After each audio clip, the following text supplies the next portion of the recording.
he just said that if it doesn't stop or whatever, it just magically keeps going. I just wanted to point out to him, it actually does have a motor attached to it that does keep it going. It actually does stop relatively quickly if they only move with their hands. Okay, so no, it's for a little while if you only move with your hand. Okay, it does have a motor attached to it. Hey, just to confirm, guys, I'm listening to the conversation right now, and the reason I'm coming in here is there's a lot of stuff happening. Welcome everybody to the chat. There's a lot of new people. There's a lot of people listening. It's good stuff. I'm listening. But what type of fallacy have people committed when they talk about the Foucault's pendulum? Anybody know? Begging the question. It's called affirming the consequent. You guys know what that means? Anybody? No, could you guys enlighten us? I do. No, please. It means you're already making an assumption that the Earth's curved and spinning, and then you've got another thing which is trying to prove your assumption with an assumption. Correct. So there's a lot to deal with here and to unpackage, but most of the things that you're doing with Foucault's pendulum and any kind of apparatus or device, depending on what it is, it's going to make the assertion of something of what the Earth is doing. But we're dealing with fallacy here, which means that it's begging the question of what supposedly that device is supporting, right? And we can point to because the pendulum precesses, right? You can put it in a logical statement. Because the pendulum precesses, the Earth is spinning. The Earth is spinning, therefore the pendulum precesses. But when in all reality, it could be something else. What do you mean precesses? So when the pendulum is moving back and forward and all around, like whichever way direction it's moving towards, then it's precessing. That's what the pendulum does. That's what it's doing when you see it moving around. It's precessing. Did I lose everybody? What does processing mean, bro? Wait. All right. So we seem to be off on the wrong foot. We're talking about things that we don't know, especially if you're advocating for the globe. And I'm coming in here just to make sure that everybody's on track, right? So all three of you guys right now, Owlishness, Ganso, and Fauda, you have the idea that the Earth is a globe, right? Currently? Yeah. All right, so I'm going to have all three of you keep your mics open, and in a team effort, you can help each other out. But we're going to do this together, right? To make sure that you know what you know. So we can start. We can take it from the top. And by this knowledge, I'm going to know, and so is the rest of the listening audience, if you know the Earth is actually a globe or if it's not a globe, right? Because you're going to be able to tell us. Pretty simple things. 3 tenets that support the Earth being a globe. And the first one is, like I said, you can help each other out. It doesn't matter to me. But I would like you to say, I don't know, when you really, really don't know, because this is considered a pretty tough method when it concerns to you bringing up the information for what I'm going to ask for. 3 things that you can write these down if you want to, so you can make sure that you answer this sufficiently. I'm going to need primary source, number 1. Number 2, I'm going to need a citation where it was said. And number 3, I'm going to need a demonstration. Okay, this is what I'm going to ask you guys. I'm going to require this from the question that I'm going to ask you, all 3 of you. And so long as you support them correctly, we'll be doing great. Once again, if you don't know, just say, I don't know. And we'll move forward, because that's intellectual honesty. I will find out, however, if you don't know. If you start to fumble around with the answer and you start to give me vague answers or things that are not precise, I will be able to hone in on that, because I'm very good at that. All right, so I'm gonna hand this to you guys. The first question, all 3 of you, is simply this. Who has measured the curvature of the Earth any time in history? Because it's said to be a globe for at least about 2,500 years. So we need to know all the way back to primary source who's actually discovered that they've measured the drop over distance, right? Because according from the globe perspective, we have some metrics. So if you type in, how big is the radius of the Earth, it's going to spit out a number on Google. So it's public information. Everybody knows this. So what we're going to do now is get to the facts. We're going to figure out how you guys know, everybody here who's advocating for the globe, how the Earth has this drop over distance measured, from where it begun. So we're going to get some information from you. So curvature is the first question. How do we know in any time in history that someone's measured the curvature of the Earth? And take turns if you'd like, but I want to know from you guys how that answer is going to be sufficient with primary source, citation, and then demonstration. Go ahead. The floor is your guys. Are you Yes, talking about yes, coach. Eratosthenes? Who measured the curvature? I will give no help. The only thing that I'll tell you is that if you don't know, I'm going to tell you you don't know, because there is correct information to guide you. So go ahead. Ganso, I think Fauda, I think is your name, and owlishness. Go ahead. Take turns, please. Right. The radius of the Earth that you have described is 3,959 miles, right? That's radius correct. of the Earth? Yes. The question once again, remember the question. Who has measured the curvature of the Earth any time in history? Go ahead. Eratosthenes. Okay. Do you guys agree, Ganso and Fauda? Or do you have a different answer? No, I agree with my queen. Fauda? Yeah, but couldn't agree more. I don't know if I'm Okay. saying his name correctly, but The name is, I know what you're implying, so go ahead and tell me why that is your answer. Because remember, primary source, citation, where it said that, so I need the primary source. So you said that's your primary source. Now what is the citation for that?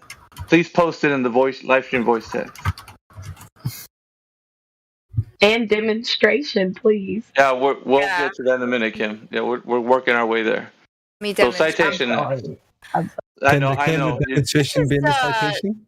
This is No, clever go ahead. misdirection away from what we were No, this previously isn't. talking about. No, this isn't clever misdirection. What it is, owlishness is Here you go, exposing. everything you need to know. It's exposing. Listen, guys, it's exposing your knowledge as to how much you know correctly if the Earth is a globe or not. So we're all going to find out currently. If you don't want to answer the question, that's fine. We will understand that you have no knowledge on this. Okay. So this is what it's doing. It's showing. It's giving you. This is Giving you owlishness. It's giving you a failable mirror. in every single way. However, because you're going to say, "Well, how can you demonstrate the curvature of the Earth?" No. I know where this is going. No, I know where this is going. I know. That's the point of it. Yeah, But see, here's I know. the issue.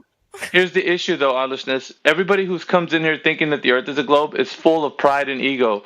They don't understand that they don't know what they don't know. And so if you avoid the question, you're locked in right now. If you drop out, if you say, "Oh, I'm not doing this," that's fine. You can go if you want. But everyone who's listening will understand that you have no knowledge of the very first question. So if you rage quit, you're going to show everybody that you're really ignorant about this topic, and especially the very first question. I didn't even gotten to the second or the third. So it behooves you to stay in here and actually stay in the fight, and if it's really something you're advocating for, to give what I'm asking for, and it's very simple. So go ahead if you do have that, because seems like you're the champion. Ganso and Fauda have just kind of leaned back and let you take lead. So what we're listening to is you actually are the one that has the spotlight on right now, not unless Ganso and Fauda want to chime in. It's up to them. But okay, so that was your primary source. Now we need a citation, please. Which one would you like? I have MLA or AP Any? format? Well, if I give you Wikipedia, are you going to tell me it's not a good source? I'm not going to say anything. I just want you to demonstrate your knowledge on the fact that you're showing me the primary source, citation, and now demonstration. You can help each other out.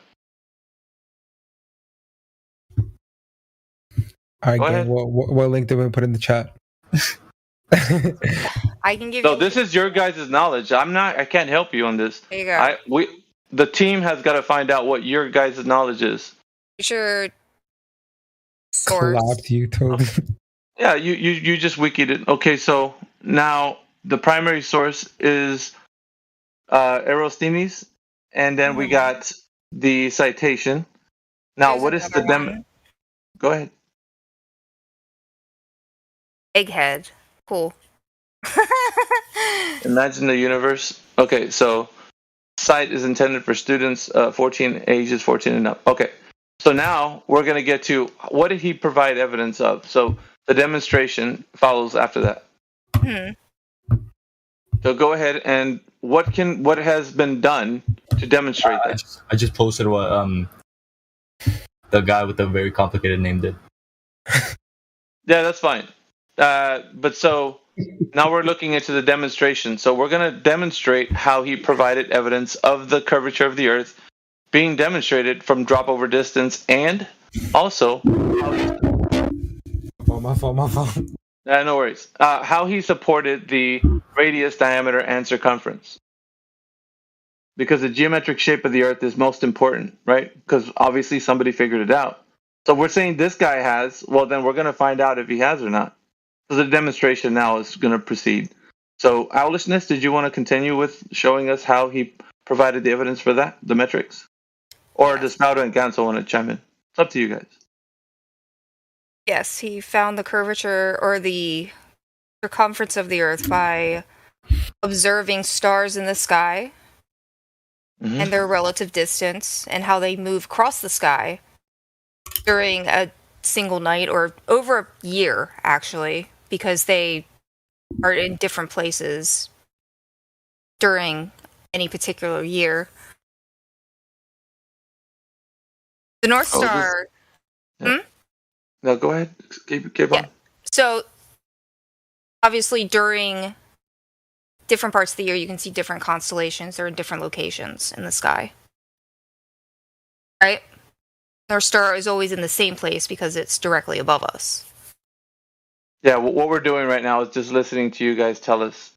Gansel and Fauda, do you guys agree with what she's saying, or do you disagree? Okay. Continue, owlishness. So you can determine the circumference of the Earth by, I guess, a mathematical equation of the location of the star at one point and then measuring it at a different point and a different point. I'm guessing there's some sort of mathematical equation for that. I don't know what it is. I'm not an astronomer or a mathematician. So there it is. Thank you for the concession, but now I'm going to ask you to be honest with the chat and everybody listening. So the answer to this question is you don't know. Is this correct? No, I gave you my understanding of what it is, but I don't know the math associated with it. I know. So it's okay. It's a bit of what it does. It tumbles the pride. So I'm going to make you see if you're going to be honest with the chat. So you don't know. No, I don't know. I'll reiterate. Oh, okay. So you don't know. Ganso, do you know? No. How about Fauda? Fauda knows. Okay, so I'm fine with saying I don't know. Yeah, I know. That's the point of this exercise. What it's doing is exposing the information, whether you know that Earth is a globe or you don't. Whether it's something you know or it's a belief, rather, I should say. So the first question, who has measured the curvature of the Earth any time in history, was supported by the primary source you said is Eratosthenes, and then you got the second one, which is the citation. You showed me the wiki. The third one, the demonstration. It feels like we're falling short because you don't know. So I would just put it in the realm of that you guys don't know. If not, I'll continue to press, and you'll find it gets more difficult. So that actually would be the third source that I posted. Right, but what I posted. It needs to the explanation. Sure, but the information to stand up for whatever we're talking about needs to be supported by all three. So if we don't have a demonstration to provide, because Can I read you what it says? You can read. Go ahead. Okay, in 200 BC, the size of the Earth was actually calculated to within 1% accuracy. Eratosthenes used Aristotle's idea that if the Earth was round, distant stars in the night sky would appear at different positions to observers at different latitudes. Eratosthenes knew that on the first day of summer, the sun passed directly overhead at Sinai's Egypt. Angular displacement of the sun from overhead of the Earth of the city of Alexandria, 5,000 stadias away from Syene. He found that the angular displacement was 7.2 degrees. There are 360 degrees in a circle, making 7.2 degrees equivalent to 1/50th of a circle. Geometry tells us that the ratio of 1/50th is the same as the ratio of the distance between Syene and Alexandria to the total circumference of the Earth Thus, circumference can be estimated by multiplying distance between two cities, 5,000 stadia, by 50, equaling 250,000 stadia. Sure. So that's Okay. the explanation. Yeah, that's Okay. mainstream, and that's what it is. But it differs from what you were saying, beginning to tell me of what Yeah, what he I actually only read did. a little bit of it, so. Well, I know, but what I'm saying though, owlishness, is that because of the fact that you had this understanding of what he did, you started to tell me like it was a measurement of like the angles to the stars, and it wasn't that. What did it say here in contrary to what you just told me? Do you know, or can I point it out? It's up to you. We'll go over this. This has to do with latitudes instead of angles. But what did he use? Did he use the stars? Yes. No. Was it a stick, bro? No. What I'm saying, what he used in the sky. Distant stars in the night sky would appear at different positions to observers at different latitudes. No, it was the sun. The sun is a star. No, I know, but I know what you guys are gonna insert here, but like the fact that he's using the sun is different from the stars. No, of what her it's the same thing. The sun is a star. Okay, so I'll ask you a simple question. What star looks like exactly like the sun does? All of them. Every star. All of them. Okay, so when you look at the sun, during the day, does it look like any of the stars? Be honest. No. Because it's closer. Okay. No, that's not the point, though. The point is we're talking about what they look like. Right. And this is the information they've given you, me, and everybody else. They've told us this. If the sun is a star, the stars are the sun. Yeah, that's fine. But do they look like each other? No. That's the honest answer. It's not actually the same thing, is it? But no, we're not going to get into the minutia. It's going to derail where I'm going right now. So, but basically, what we're doing is just getting everybody to be honest with what we're saying. Mm-hmm. And if the observation matches, then we'll say it does. If not, then we'll be honest, it doesn't match. But they're telling us a story, is what I'm saying. That the stars are the sun, and you're basically just advocating for it. So, in the realm of observation, we don't see them looking like the same. The sun doesn't look like a star, and the stars don't look like the sun. So, but that's that for now. I want to table that because it's not the importance. So we're getting to the idea that the curvature of the Earth has been measured by this guy, and then we're going to say that supposedly you started to explain that it was dealt with the angles to the stars and constellations. This is not what he was doing with what he was actually trying to do with Alexander and Cyrene. So he's using the sun and also the thing that he's looking at, right? His observation was of shadows, okay? And the angles to those shadows in the different locations. So it varied from the answer you were giving me. So once again, you didn't know this until you started maybe reading the mainstream rhetoric, and now it makes it a little bit more apparent that you were saying something different. And so what I'm pointing out here is that you didn't know this information, not even just the information, but how it was done. So the demonstration is kind of the bit where you're starting to fumble around, and that's fine. You don't know, nobody does, I would say. But if you want to continue down this path, it's going to get a little bit more difficult for everyone. So I would just rather take the concession that you don't know, because I'll ask more leading questions, and it's going to get, like I said, a bit more harder to answer. And it's just basically your information, so I'd rather hear you say you don't know versus me actually expose all the reasons why you don't know. It's easier that way for everybody. So would you want to continue and use him as an example? Because I can continue to show you why it's not the correct way. Up to you. Yeah, what's the next question? Okay, so the concession from owlishness, saying that she doesn't know in the first one, who has measured the curvature of the Earth in any time in history? I'll take that. Gonzo, how about you? Do you concede or do you want to continue? No, I'll continue. We march on. Okay. Fauda, how about you? Do you want to concede or do you want to continue? No, but I'm with the gang. We keep going. Yeah, so concede means that you're going to give up the position that you know. That's what it means. Okay, Gonzo, do you... No, Kenzo doesn't concede, so he's in opposition to owlishness and Fauda. Wait, I concede. Okay, so he concedes too. All right, that's fine. Well, we'll save for the first question. That's fine. The second question is pretty simple, right? The spin of the Earth, or axial rotation. So we're going to get to the bit where how we understand that the Earth is spinning on its axis. Now, in any time in history, I'll ask the same requirements. Let me just go through the spiel. So, any time in history, who has measured the axial rotation happening on the Earth? Anyone. Just remember, primary source, citation, and the demonstration of how we understand that the Earth is spinning on its axis, because the Earth is said to be spinning at 1,000 miles per hour at the equator. So people know this information. So there's a bit of more information that you could probably look into. But as I'm saying this, you can look it up. You phone a friend, talk to each other in the DMs, but see who's figured it out, right? Who has measured the spin of the Earth or axial rotation any time in history? And then let's go through how it's been done that we figured that out. The spin of the Earth. Go ahead.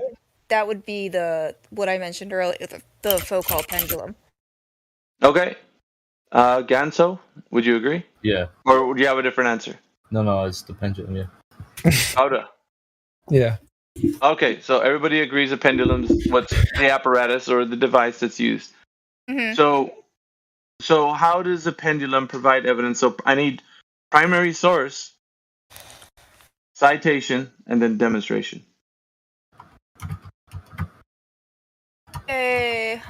Very first person. Where did it originate from?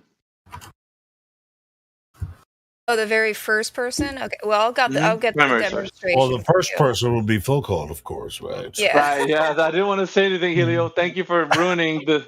Well, I mean, I said Foucault's pendulum. Who did you think made it? I don't know. I'm asking you the question. You got to respond to me. But if you're not, if you're not the Glover, please put yourself on mute, because I know name for it. I'm asking you the questions. You have to provide the answer. People don't know this, owlishness. So Helio just gave you a free one. That's fine. There you go. Okay, sure. I didn't just go on a huge...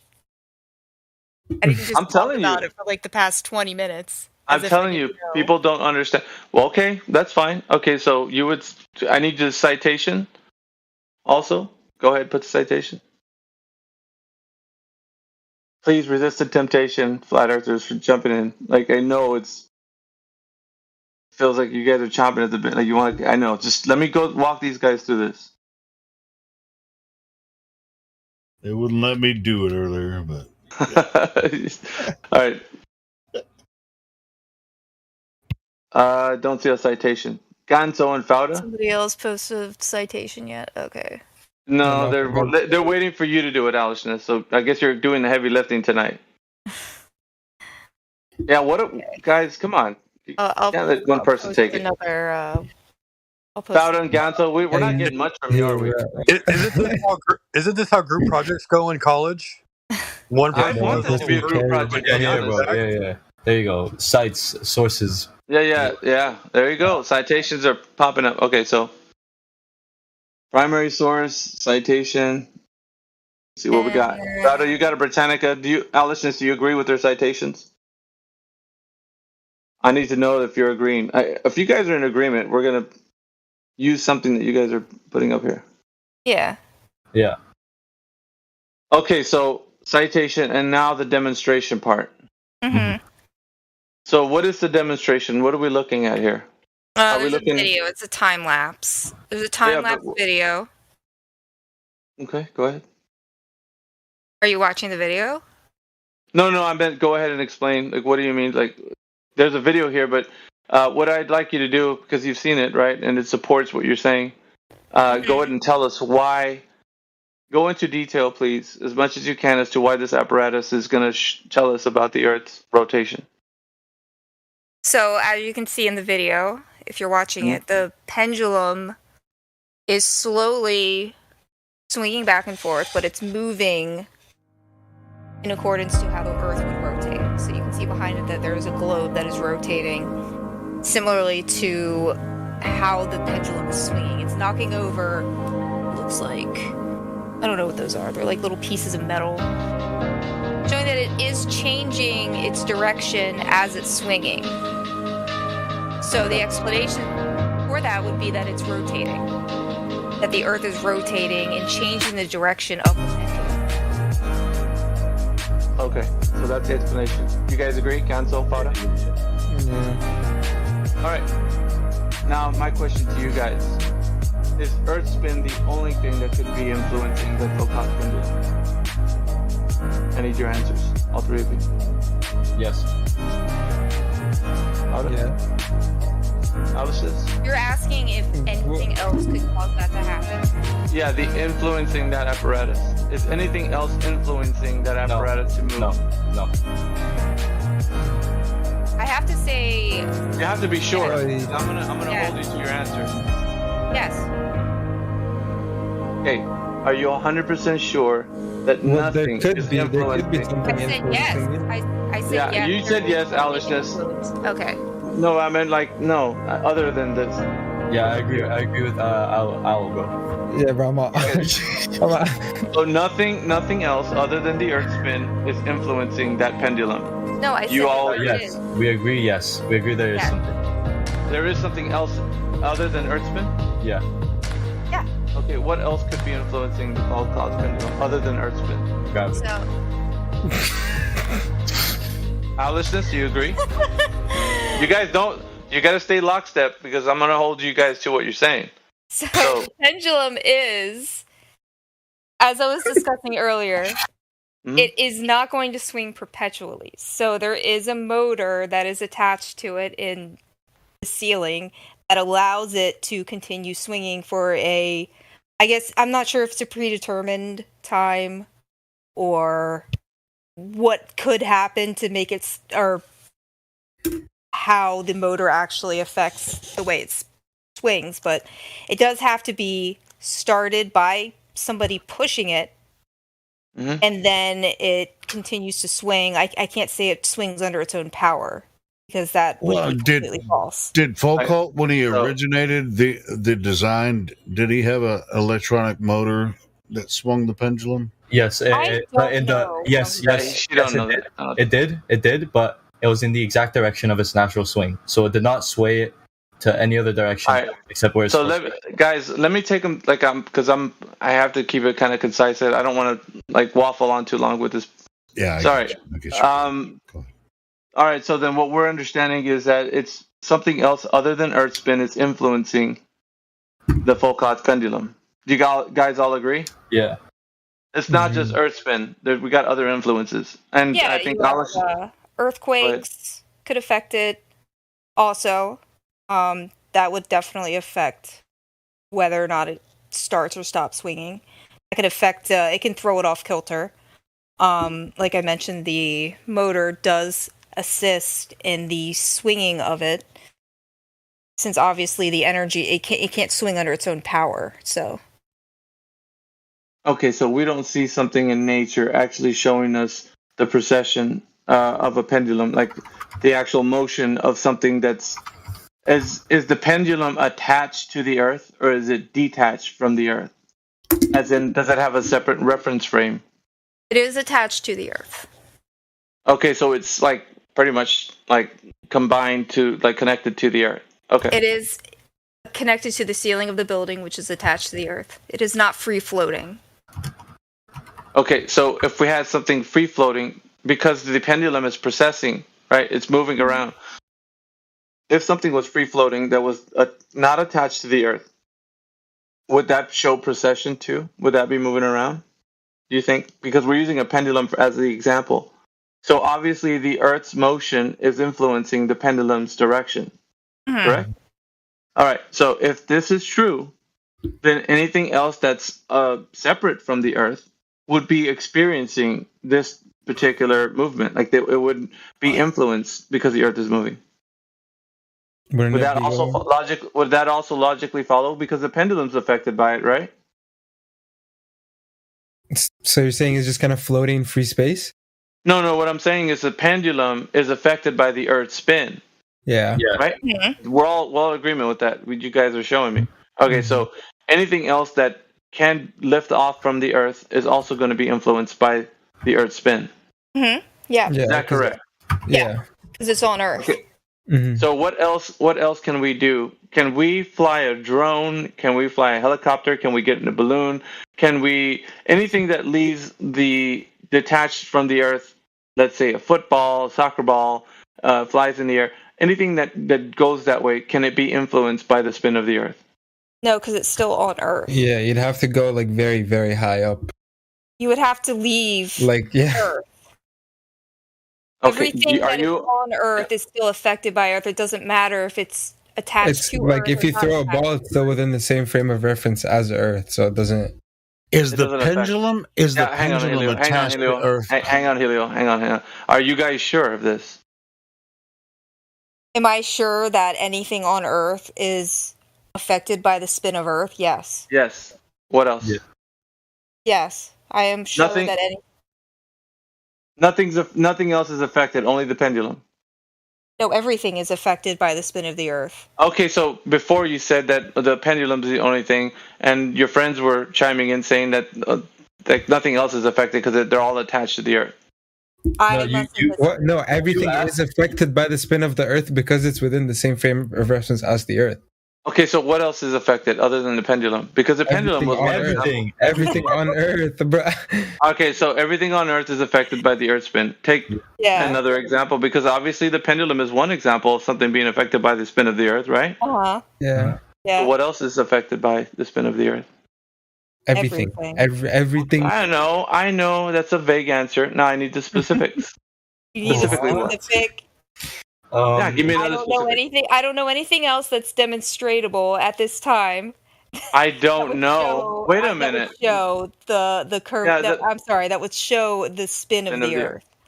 Okay, so a couple of things, right? As I'm going through this, I Yeah, asked but- the question. Yeah, I no, asked, sorry. I asked the question. What else could be influencing the Foucault's pendulum? Is it only the spin of the Earth? The answer is no. We have a motor. You could push it. I could throw another earthquakes. There's other things that could influence it. So now we have other answers, right? Other answers could then support the fact that something else is making the pendulum do what it does. Mm-hmm. Okay, so it's not just the Earth spin that could influence the pendulum. There's other things that could influence it, giving you the vision of when you're making an observation that it's Earth spin when it could be something else.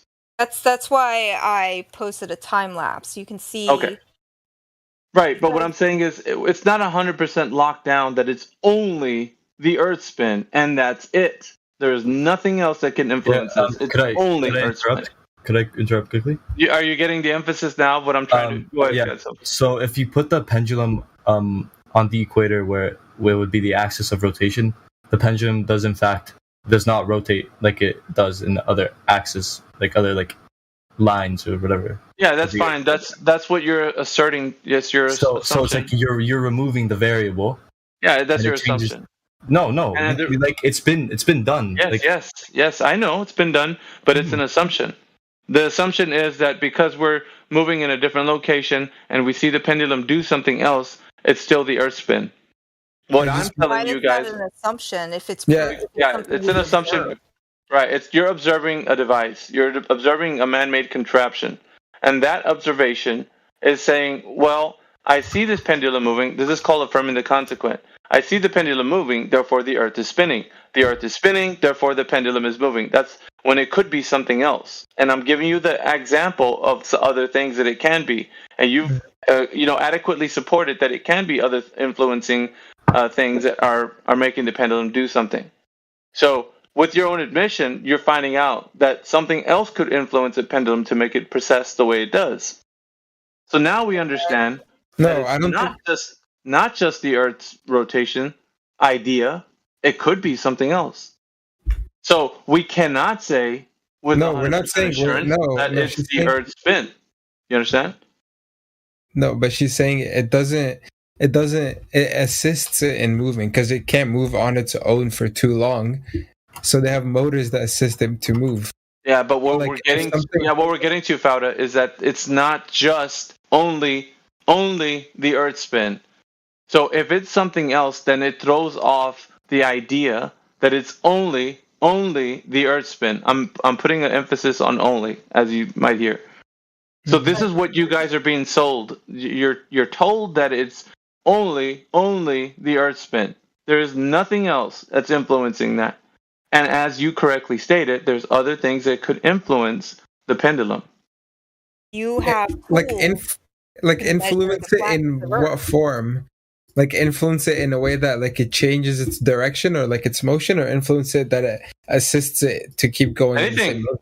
It doesn't matter if it starts up, if it moves in a different direction. There's other influencing things that could cause it to do such a thing. You've just named a few. Right. You've just named a So few. when you I don't have to say. You stated when it you already. observe the flatness of Earth, right? Yeah, but we're not getting to ask me questions. We're I finding out if understand. you I'm know. not asking questions. I'm making a Well, statement. but still, even if When it's you rhetorical, observe the what we're getting flatness to of Earth, owlishness. you Owlishness. use your eyes. You also We're not. use Yeah, a laser. hang So on. you are also Let's using. not detract. Let's not detract because Okay. we're, Okay. we're Go not ahead. we're not gonna go. Well, I will suffice answer any questions, but like this has to be correctly stated. So we're understanding this from all three of you guys. And you all stated that other things could influence the pendulum other than the Earth spin. So now we don't know if it's only the Earth spin.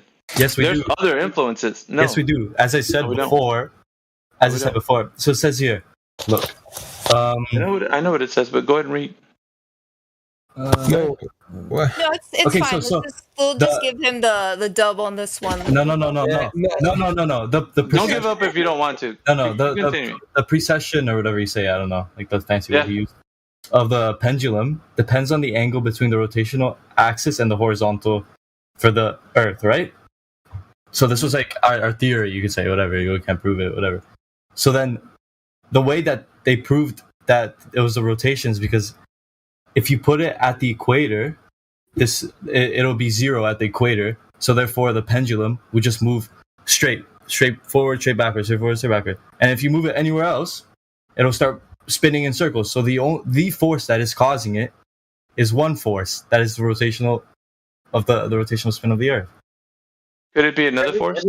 No, because you removed the one variable. You removed one variable. Yeah, but you're okay. So what you're doing here is you're saying the only thing that it can be is this one thing that I'm saying. Yes, because it's the only variable that changed. Yeah, but And you the don't know exact that. same experiments. Did you create the Earth? No. Okay, so Have do you you tried know? Do you know? Listen, hang on a second, Bung. If you can't pinpoint what exactly is the cause of the effect, then you're going to make an assumption as to what you think it is. And we don't want to hear assumptions. We need to know the exact cause of the effect.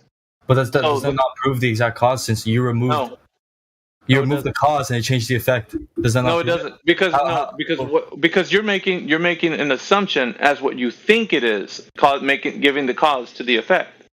When the cause could be something else, another force or another influence. And I'm telling you, there could be variables that you're not thinking of.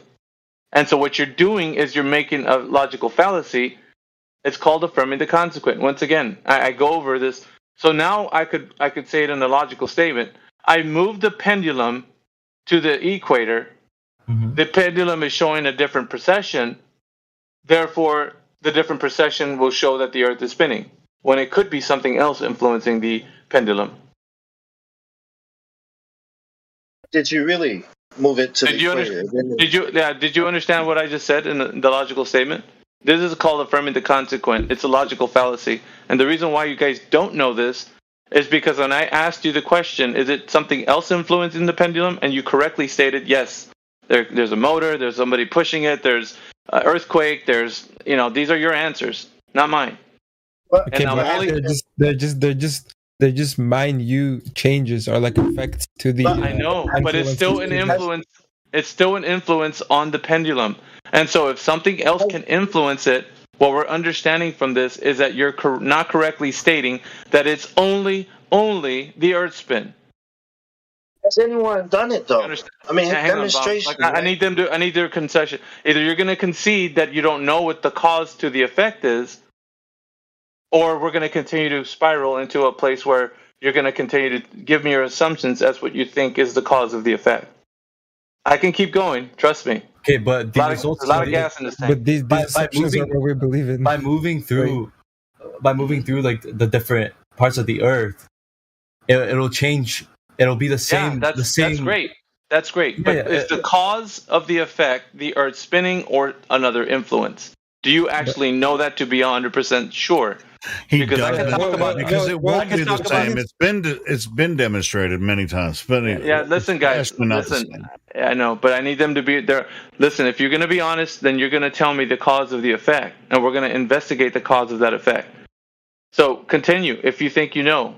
So now we went to a different location, as you said, the equator, and Yeah, we see you a different. removed the one variable that you said was supposed to, like that's the one variable that we removed. That would be the. No, it wasn't one variable. It wasn't. Yes, The other. yes. No, Gonzo. Didn't you hear what owlishness said? That Or do other you want me things to repeat affect it it? or whatever. Yes, yes. Okay. no, but like they Okay, take what? they take those things into consideration when they're building it. They're not stupid. They're not just gonna Like, build it. They're Like, still okay. They're not gonna like watch it as an earthquake is taking place and be like, look at that, look at the motion. Well, I don't know why you made them to be Jamaicans, but like, listen. Like the thing about this is the information that we're getting from what they're telling us is an assumption. So you're believing a story of what they're telling you that the cause of the effect is. No, because So you're every other variable is still in place. What variable? Like these other forces that are affecting it is still in place. People are pushing it. There's the electromagnetic thing, whatever, the magnet pushing it. It's the same thing as there, right? Yeah, so it shouldn't change. But other things. So if it wasn't the spin of the Earth, it shouldn't change, right? No, yeah, but you're only stating. Yeah, you're only stating that it's only the spin of the Earth influencing it, Ganto. And this information, you don't know this. You don't know the cause of the effect. The assumption has been made. When the contraption is moving, they say, the Earth is spinning, therefore the contraption is moving. The contraption is moving, therefore the Earth is spinning. That's a logical fallacy. I've been telling you this. Now, you're saying that because you move it to a different location and it spins differently or it processes differently, then we start to see that the cause of the effect is actually the Earth spin and it's not something else. But I'm telling you, even when you move it to a different location, is anything else a possible influence on that device? No, but he's saying those possible influences are the same thing carried on to the different locations. I know that. That means that means it should act the exact same way. The same. No. Yeah, it doesn't mean that. What? If the conditions are the exact the same, bro. Like it's gonna. No. Do the same I'm not talking about the conditions of being the same. I'm saying like if you're saying that other things can still influence it, this is what you're not getting. If other stuff can still influence the contraption, then you still have the same variables that could influence a contraption. It's going to be other things. Except the one that we removed, and that changed everything. What did you remove? We removed the rotational axis and the horizontal from the Earth because that's what made the difference. You didn't remove that. Yes, we did. We moved it by moving to the equator. How did you remove the axial rotation? You didn't remove anything. It's not it's the rotation axis and the horizontal that makes the but you didn't remove it. Yes, we did by going to the equator. Okay, put it into Miggy, because you're thinking. Miggy, you're thinking. No, I'm not. You need to listen. You need to listen. No. You guys are getting this incorrect. So the part of this is that you're trying to say that this is something scientific, and it's not. You can't say that the variables that you're removing are not variables that are controlled. You cannot control. They are controlled. Can you control the spin of the Earth if it's actually a globe and it's spinning? Can you control that? You can. By moving to other places. No, dude. It's unfalsifiable. You're not. It's not an independent variable. How did you manipulate Earth spin? How did you manipulate it? No, it's not Earth spin. It's not the Earth spin. Spin of the Earth. He made it spin backwards. Hang on. I'm trying to figure out. So you guys are trying to say that you moved to a different location, therefore you manipulated the variable. You did not do such a thing. If indeed the Earth was a globe and it was spinning, then you'd have to manipulate the independent variable to understand, like slow it down, speed it up. That's what I'm saying. You didn't do any of that. The idea is that it's processing differently, so then you're asserting that it's your assumed cause of the effect. This is your fallacy. You're thinking that because it's doing something else, then therefore it's the Earth spinning. It's like you didn't manipulate the Earth spin. And in a controlled scientific experiment, you'd have to manipulate the independent variable, which would be the thing that you're trying to figure out if it's causing the effect that you're seeing. Do you guys understand? Because the natural phenomena that you're seeing the Earth spinning has not been done. You're looking at a contraption man-made that's built. Hold on, Miggy. Was he saying that you can put? Hold on. Please, can I say something? Please, Miggy? Yeah, go ahead, man. Like, I just don't want them to detract from what we're saying because we're going to fall off the rails here. What I was hearing is that he was saying that you could put these contraptions on different parts of the Earth and experience the same phenomenon. No, different phenomena is what he's saying. Different phenomena. Yes, different. They're saying different phenomena because of the latitude. Yes. Yeah. Because okay, so where is this observed? You guys have been talking about it. Where do we observe it? At the equator. They're saying the equator, Helio. That's what they're talking about. No. Where? That's what they're saying. I'm not saying. Where did Foucault do it? What? Where did Foucault create? No, Foucault started it, bro, and then other people experimented. Okay, where? They're using the word experiment wrong. Yeah, I'm getting to it, Helio. That's the reason why they wanted to detract. Go for it. I'm listening. It doesn't matter where he started. It does matter. It does matter. No, it doesn't. No, All right, Helio, guys, please let me continue down the path. So what we're figuring out is the independent variable is the Earth spinning. We can't slow it, speed it up, or stop it. There's nothing that we can do. The independent variable is the angle between the rotational axis and the horizontal. It's an angle that you can change by moving locations. It has nothing to do with the rotational axis of the Earth. You do not change it. It has everything to do with the rotational axis of the Earth. Yeah, but that is constant. We're not changing it. You guys are acting like we're trying to find. Listen, no, you're trying to find out what the cause of the effect is. The cause is the Earth is spinning. The effect is we are processing within the Earth. Like things on the Earth are we're seeing contraptions move and all kinds of stuff. So the independent variable would be that the Earth is actually spinning on its axis. Now you need to manipulate that to slow it down, to stop it, to actually know if it's the Earth's spin influencing the device or not. You're not doing that. You're just going to a different location.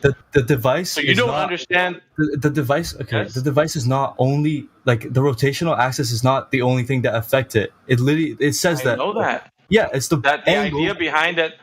It's the angle between the rotational axis and the horizontal lines. You're missing it, right? So when I asked you the question, how many things can influence this device, and you stated correctly how many other things are possible because of the motor, and you didn't answer this, but I'm going to insert it because it's another part of it.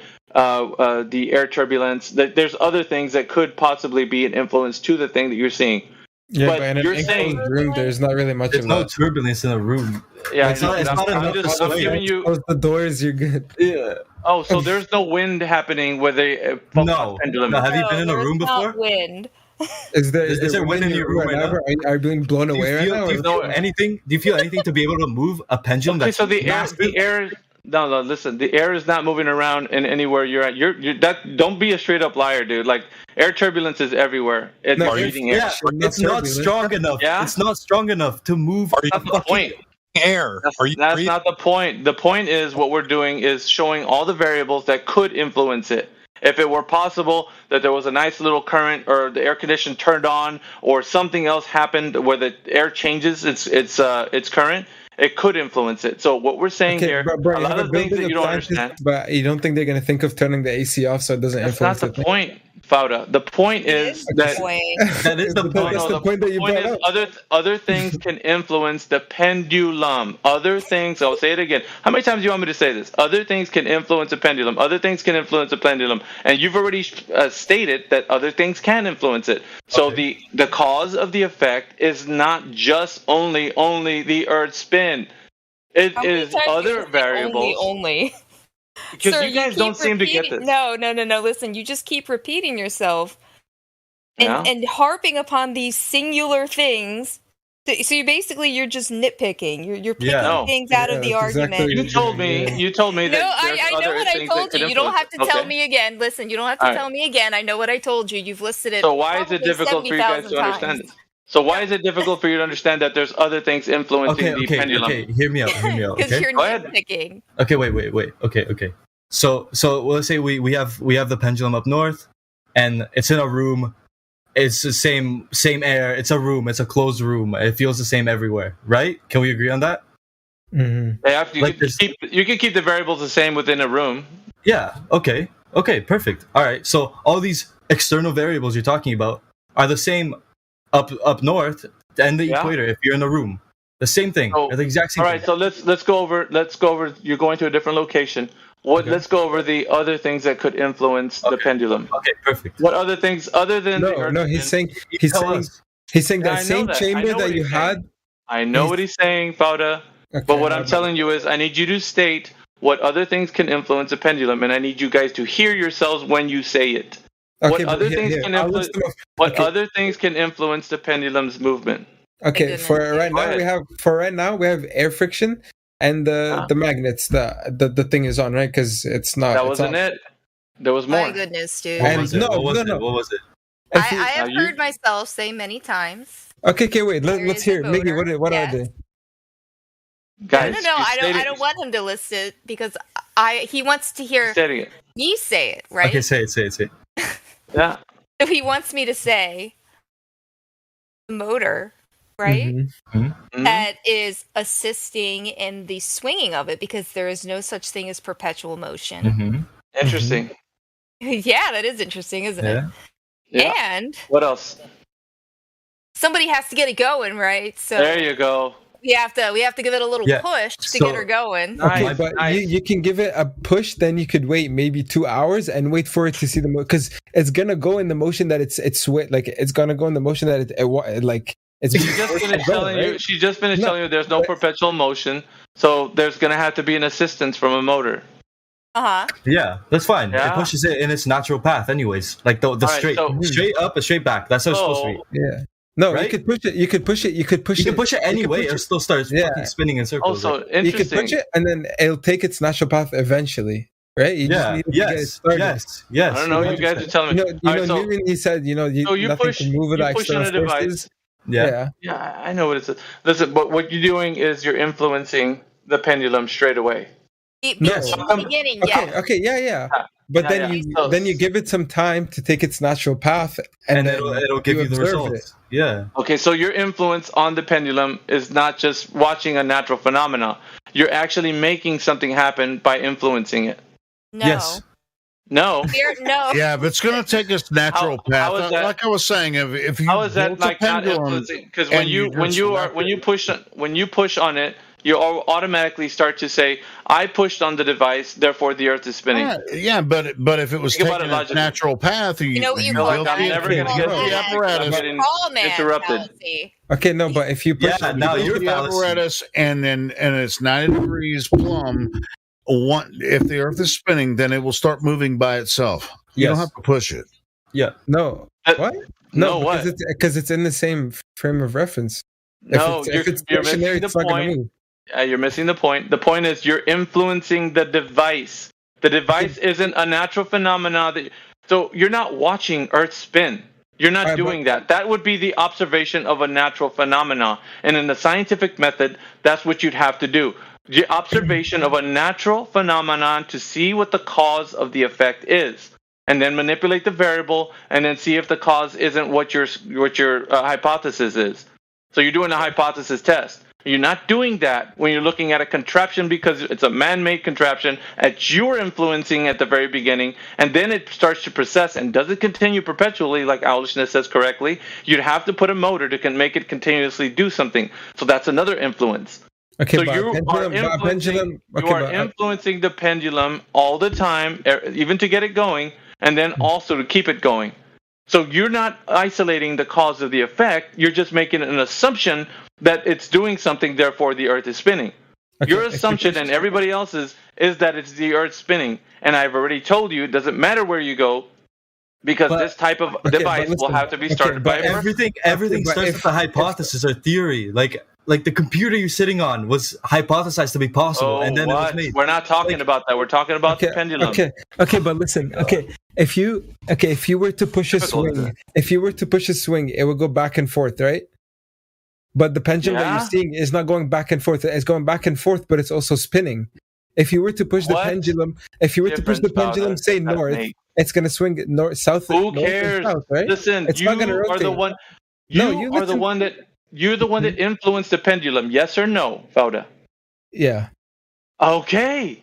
But the Earth didn't influence it. You did. Okay. But if you push it straight, If you push it straight, it's going to come swing to straight the back side. at you, It's not and gonna then it's going to go straight forward, and then right back at you. Did you influence and the then pendulum? straight forward, Did you and influence then the right back pendulum? at you. Did you and then- influence the pendulum? Yeah, but that doesn't matter. Yeah, but then you give it 2 hours, and then the Yeah, it Earth is going to does. start influencing the So pendulum. you're asserting that there's no other influence, only the Earth spin, only. And I just finished saying you correctly stated you started the influence on that pendulum, and you also added that since it doesn't keep perpetual motion, you have to put a motor to make it keep going. So there's another influence, and on top of that, there's other influences that could keep it going. So- but you guys don't realize that. So how come Okay, the same bro, but listen, influences they're happen at two different places Go with ahead. different results? Hey, you tell me. You're the one asserting things. I'm not. Yes, I'm not making yeah, a cause and yes, effect. 'cause we that's what removed- That's what we we're getting removed- at. We removed the one thing that we No, you thought would didn't. make a difference. Yes, No, we you didn't. changed the You angle. didn't remove it. We changed How did the you angle remove between. Earth spin? No, Okay, no, listen, we listen, changed. listen, We changed the angle between the rotational axis and the latitude line that we are on. Okay, That's you know what we what? changed. Like, let me take you back to the reason why I asked the first question, and the very first question was, who measured the curvature of the Earth? So now you've all conceded that you don't know. Let me put you on the spotlight here. So you didn't know if the Earth is curving or not. Right now, at this current moment, you don't know if the Earth is a globe or no. And now the second question, the reason why I have layered it this way, is because of the fact that the Earth, being a globe, has to be doing something, right, in the vacuum of space. We haven't even got to the third question yet, but the second one is that it's doing something. The Earth is a globe, now it's doing something with this second question. But we don't even know if it's a globe or not. Concession by you guys, happily. So now we're in the second question, asserting and assuming that it's processing because the Earth is spinning on its axis. And you guys don't realize that you didn't prove the Earth to be a globe in the first place. Now you're asserting that it's doing something, and it's an assumption even. And so what we're getting to is that you want to stand by your assertions because that's the only thing that it can be. And then I went ahead and said, what else is influencing it? And you correctly stated, well, I pushed it to get it going, and also the motor keeps it going. So there is influence on it all the time. It is not just only the Earth spin, guys. This is what's happening here. No, but listen. They had we agree. They had Okay. smart engineers build it so that Bro, I the don't give a shit machine who that built it's it. on, so that the engine that it's on doesn't affect the way it rotates. It just assists it in the motion. It Hold doesn't, up, it doesn't man. change its motion. I know you're not you are- watching the chat. I know You're not watching- divining. You're divining somebody's thoughts. Like, you don't know that's what they thought when they made this thing up. You're just assuming. You're going off. You're making up a story right now. How do you know what they thought? You don't know what they thought. Well, then no one would be building the pendulum, right? Why would they No, waste so much I money mean, on building the pendulum? I don't know. if they're Like, just gonna but build you're it on- listen. I don't know, but you're the one divining their thoughts, like as if you knew what they were thinking at the time they were thinking it. Hey, wow, that's pretty, like psychic of you to know that. Like, how do you know that's what they said and what they thought? You don't know that. You're just asserting this because you want this to be the key to give you the answer that No, the Earth is actually doing consistent. something. It's consistent. It's not. Every experiment they do. Everyone, yes, like different people make different pendulums, and it had same result happen. Who cares? The thing that we're trying to look. The reason why I say who cares is because I am only trying to figure out if the Earth is moving or no. And what we haven't figured out is, for number one, that the Earth has any curvature. Number two, that we're assuming the cause of the effect is the Earth spinning on its axis due to the fact that we see a contraption moving. When, right? Let me tell it to you this way. When you pushed it to get it going, and the motor is keeping it going. So there's so much influence on the device that it's not just isolated that the Earth is spinning on its axis due to the fact that that's what we're watching. Like, we can't take a step back from the Earth and say, oh, look, I see the Earth spinning on its axis. No, we're looking at a device that we have to man-make and also influence on every angle and direction.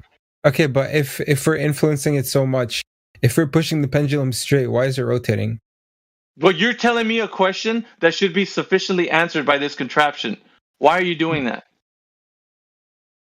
Mm-hmm. What? No, I'm telling you, like I'm asking you, why is it that I know. Why are you asking me? Because it should be self-evident, shouldn't it? You shouldn't be able to ask me that because you should say, look, this covers the information for you to sufficiently know that this is the only thing you need to know, that the Earth is spinning on its axis. And it's not sufficient, and I'm telling you that And you're asking me the question, what else can it be? And having me try to explain to you, I don't have to, because I can sufficiently tell you that there isn't enough information here to give us the understanding that the Earth is actually spinning on its axis. When what we're doing is watching a man-made contraption that we pushed, and now that we have to keep moving with the motor. So now we're saying, aha, Eureka, it is the Earth spinning. And no, because we're influencing the device all the time.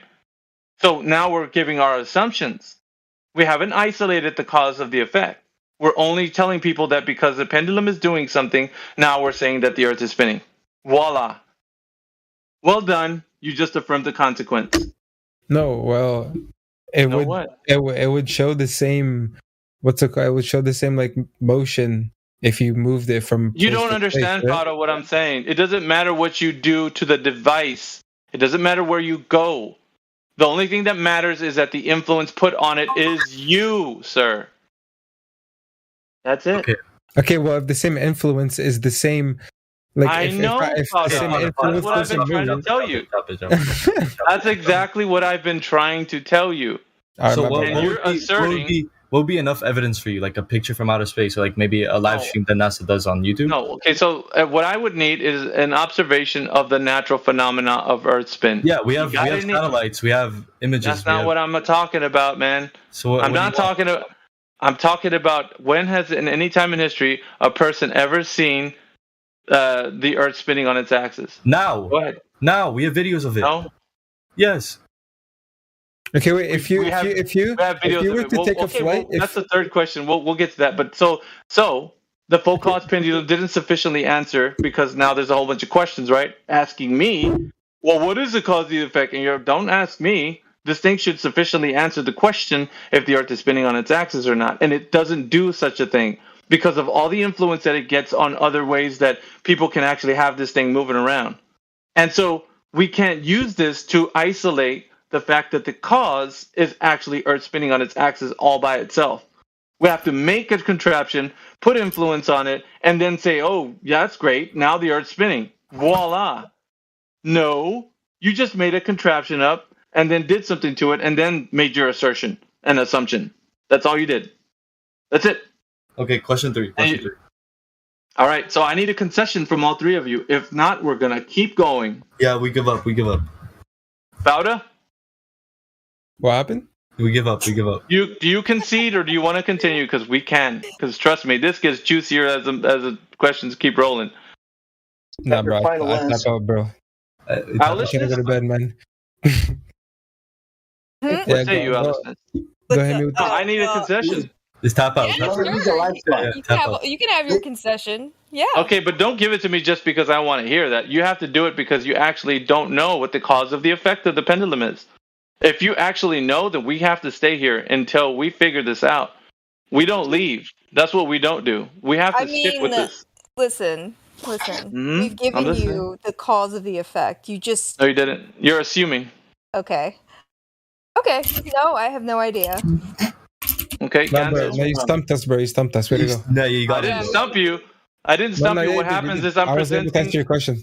I'm presenting the information that is not sufficient to give us the information that the Earth is spinning on its axis. It's a man-made assumption, contraption, and influence on this thing that we're saying that, we're just going to say that it's the Earth spinning. Because there's other variables. Anyway. Okay, I'm really excited to hear question 3. Yeah, we give up. All right, question 3. Question 3 is that the Earth is said to reside in a medium called the vacuum of space. Now, let me just finish with my spiel so you guys can get the gist of this. So the vacuum of space. The vacuum of space is the thing that's surrounding the Earth, right? According to the heliocentric notion, the Earth is said to reside in this vacuum of space. So now we have a differential pressure. So what we have is a very super low pressure, right? We can put it in a mathematical term, 10 to the negative 17 or whatever, if you like. But it just means that it's really close to zero. Not all the way at zero, but it's really close when you get to the furthest parts of the atmosphere. So what is happening here is that we have gas pressure here on Earth. You and I, everyone in this room are breathing at like 14 psi here on the Earth, like at ground level. Mm-hmm. So as you go up in elevation, you can see a differential in pressure. It gets thinner, it gets harder to breathe, and so on. So what we get, though, is a gradient air pressure. Now, we still have pressure in the first instance. So gas pressure is here on Earth. So the question is, the Earth is said to be an open system where rockets and satellites and other things can leave the Earth, right? Matter and energy can transfer back and forward from the Earth to space and whatnot. So we have matter and energy transfer in this open system.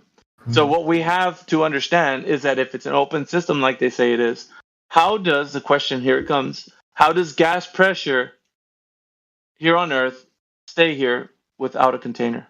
Gravity. Okay, Ganso? Gravity. Oh, Fauda? Gravity.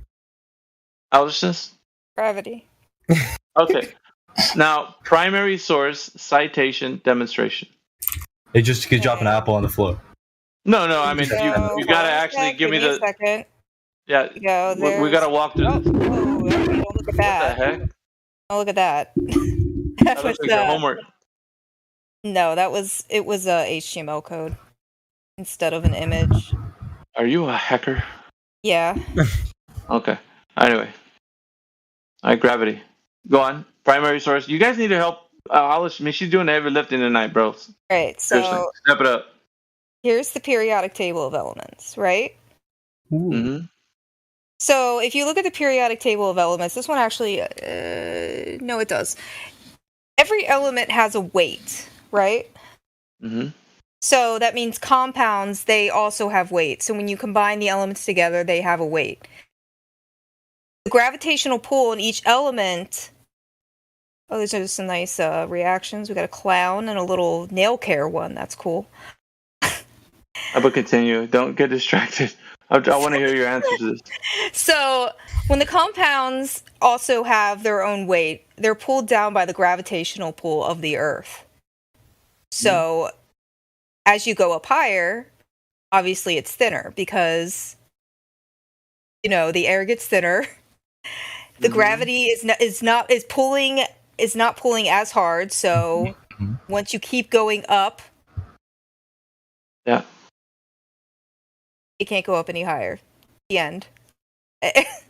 The end. Damn. All right. So Ganso. Wait, what was the question? How gas stays on the Earth? Yeah. The question is, how does gas contain gas? Yeah. That's the You said it question. correctly. It's a very common question. How does gas contain gas? Well, gas pressure Right. without a container. That's the Right. question. How do we have gas pressure without a container? container? Gravity, bro. It holds everything in.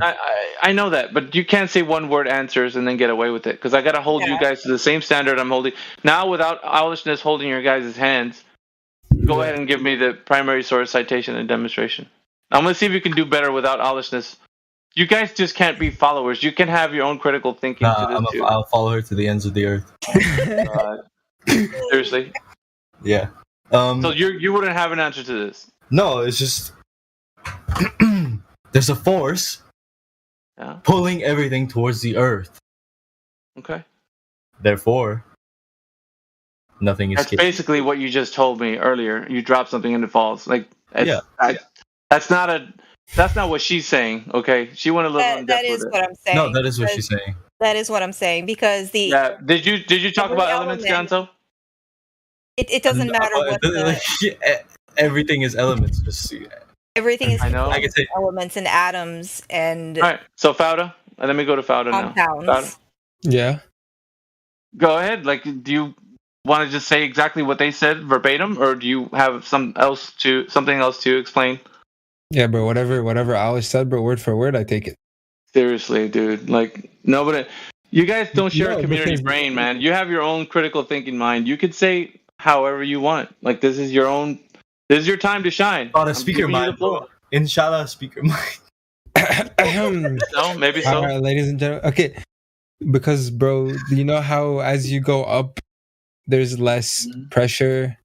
That means gravity, because there's less gravity acting on wherever you are, right? So if you're close to the Earth, there's higher pressure, correct? Because there's more gravity, correct? Yep. Yeah, that's all there is I to can't say, help. bro. I'm only listening to your guys tell me. All right, that is all there is to say, bro. I don't know. So there's the idea. There's the idea that gravity is holding everything down. Yeah. All right. So remember, the demonstration of gas pressure without a container is due to the fact of gravity, and that was owlishness's answer. So now we're going to need to see the citation. Like we got the primary source. What was the primary source to that? Who first discovered this? See, that's a tough Who question. first discovered? Not gravity? really. Newton. Yeah, Newton. Like, I don't know. You guys need to tell me. Yeah, you Newton, guys bro. have. Newton, bro. Okay, so Newton, bro. Owlishness, what do you say? Well, yeah, Newton, that's bro. who it, bro. Newton, bro. Okay, so we're going with Newton, bro. All right, so Newton is the primary source. Now, citation, please. I said this wasn't going to be easy, and I meant it. No, So somebody citation. already posted it for Who us. did? Proposed by Albert Einstein in 1915. Actually, no. Gravity is most No. accurately described by the general theory of relativity, proposed by Albert Einstein in 1915, which describes gravity not as a force. That's that one. I know, but you guys said Newton, bro. So Yeah. Yeah, he was the first to find it, and then Einstein made a theory. yeah, but what did Newton do? Tell me how he discovered gravity. an apple found his head, bro. Oh God, dude! I hope you don't say that. Yes. All I gotta do is let an apple fall in my head. Yeah, we're. Yeah. Don't. That's all you have to no, do. get If you go to the Apple, Apple dude. store, Seriously? in fact, they'll Yeah, throw a lot on your head. that's how you found out. Okay. You went to the Apple store? He just beat you to it, bro. Okay. No, that's not how At we least it found wasn't a out. coconut. At least it Okay. wasn't a coconut. Yeah, I would've been how did he find out? I don't know. You guys tell me. I told know you, the answer. an apple. Okay, move on. Confirmed. Everyone confirmed? No, it's not Yep. confirmed. No. All right, Yes. so Wait, you're saying how apple? gravity was discovered? Yes. How was it discovered? Yeah. Primary apple found his source. head. So Newton had an apple fall on his head. Okay, now the citation where it says Newton had an apple fall on his head, and that's how he figured out gravity was a force. I just posted it. Okay, so Alex just posted it. All right. Primary source citation. Now let's go to the demonstration. This is the fun part. Mm-hmm. All right. The fun part is how are we gonna get gravity to hold anything? Let's figure this out. Gravity's holding the gas down, the air that you and I are breathing. Yeah. Yeah. Okay, so demonstration. How are we gonna figure that out? Go ahead. Demonstrate gravity. Demonstrate gravity being a container. The mere fact that we are alive and I'm speaking to you and we A have mere not been soaked. fact. I don't know. It's not a mere fact. No, which you that don't ever start. The mere fact that you just got to be alive. That's the way. No, you're not gonna get away with that. So how can I control the variable of gravity to then contain the air anywhere? Go ahead. You go up in elevation. I'm not containing air. So like if I'm able to contain a gas, right? Just like I can do in any. Well, the if I gas is put air- contained in the atmosphere. Let me give you an example, right? When I have a high pressure next to a low pressure, Yeah. what happens to the gas that's inside of a container when I open up the container? It reaches equilibrium Why? because that's just what they do. That's just their nature. Right. It's a natural law. So you correctly said what would happen. It reaches a state of equilibrium. And so if let's say we can do a little controlled experiment here. If I blow air into a balloon, what happens to the balloon? It expands, right? Mm-hmm. And so now I create a high pressure inside of that balloon. Outside of it, however, is a lower pressure. Mm-hmm. So I have a container. The container is the balloon. What happens when I open up the nozzle? What happens when I open up the nozzle of that balloon? Can't open up gravity, though. I mean, how can we open up gravity? Yeah. So listen, guys. What happens when I open up the nozzle of that balloon? It reaches equilibrium again. I know, but what happens to the air inside of the balloon? The air escapes. Where does it go to? Atmosphere. With the other air. Well, I know that, but I mean, like, in what direction does it go? Which direction does the air go? Yeah, it sounds like a silly question, but like, if I open up the nozzle of that balloon, where does the air rush out to? Up, down, sideways? Where does it go? It depends on which direction. Please don't answer, guys. If you're not these guys, please don't answer. I don't want any help from them. They have to give us the.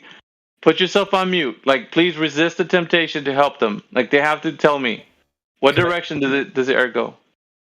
It depends on what direction you have the balloon pointed. Okay, let's say I have it pointed down. Which direction does the air go? Up. What happens if I have it pointed up? It goes down.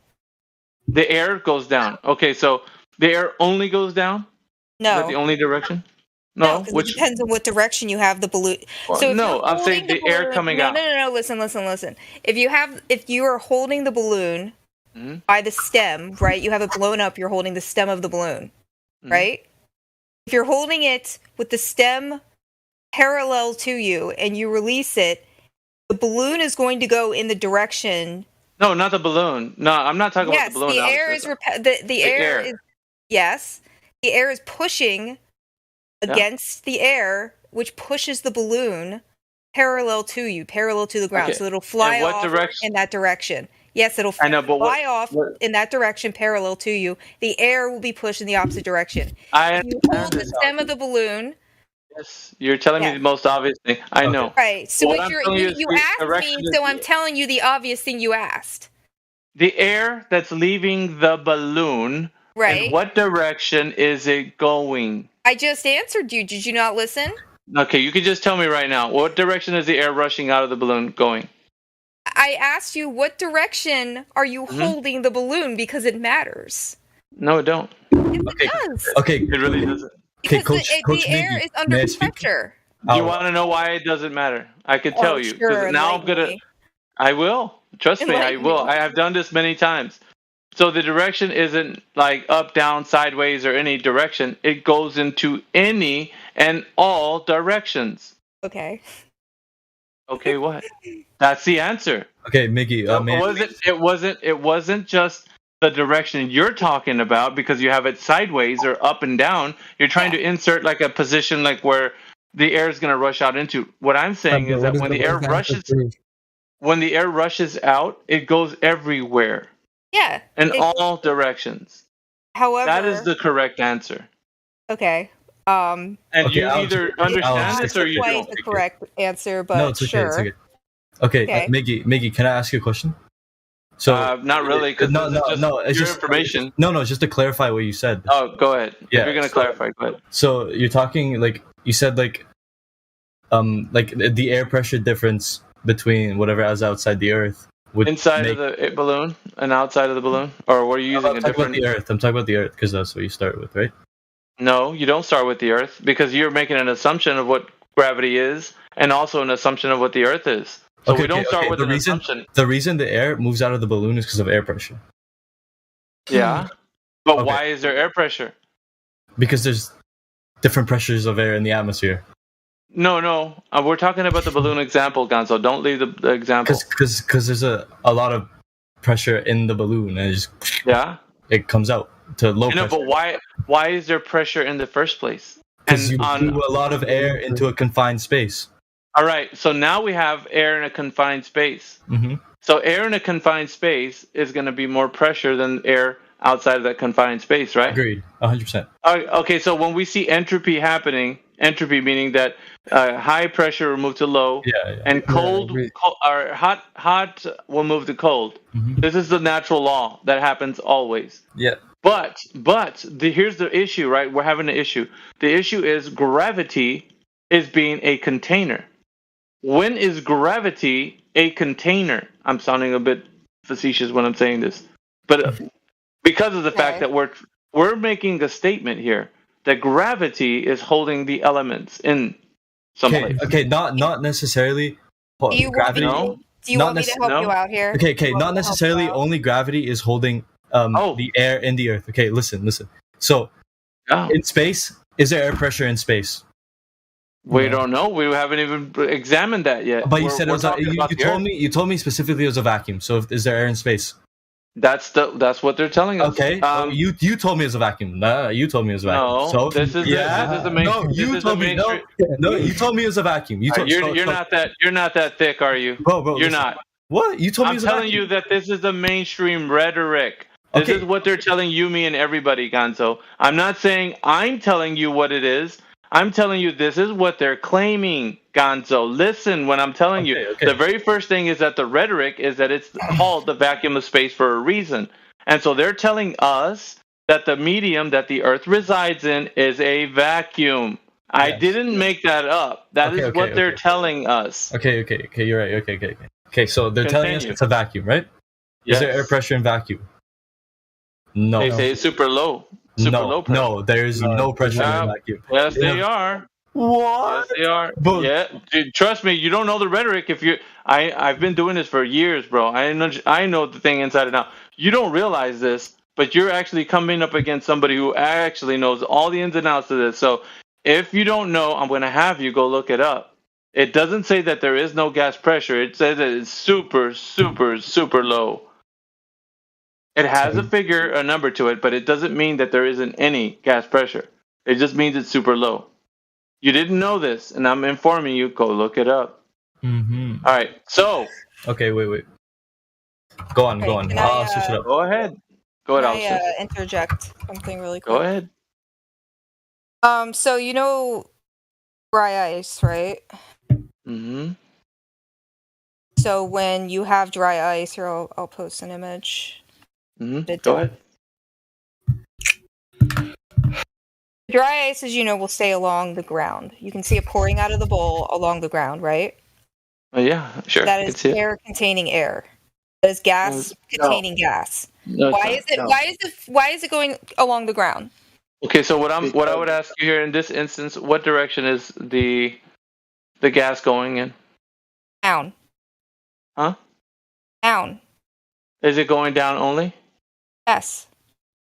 You can tell in the picture that it's going down, and no, it's not just going down. It's not just going down. So you're going to use some sort of magic trick? No, I'm not. No, not magic trick. You're taking my speech and you're manipulating it. No, I'm actually exposing what your ignorance is on the subject. But what is my ignorance on this subject? When I asked you where is the gas going to? It is going down and it is moving across the floor, like I said when I mentioned it. What direction? What direction is it moving? I just said that it's yes, like Sheepdog Legend said, it is spreading along the floor. Directions. Like I said. When I didn't say that. Yes, I did. You said it's going down. I posted an image that obviously showed it going along the floor, down out of the bowl. I know that. What I said. I said okay, down out of the bowl. Okay. So once it reaches its state of down out of the bowl, do you think it remains there? On the ground, yeah, you can see it. But does it remain there? Does it remain where? On the ground? On the ground, yeah, on the ground. Yes. No. Yes. No, it does not. It does not remain on the ground. It dissipates. Why is it on the ground? Listen, Why is it on the ground? It dissipates back. I'm trying to answer your question. If you're listening, it dissipates into the air. It actually loses its structure, and it actually starts to dissipate within the air that it's in. So it starts to just breaks down. What do you mean, right? Yeah, and so it goes everywhere into like the air itself, up, down, sideways.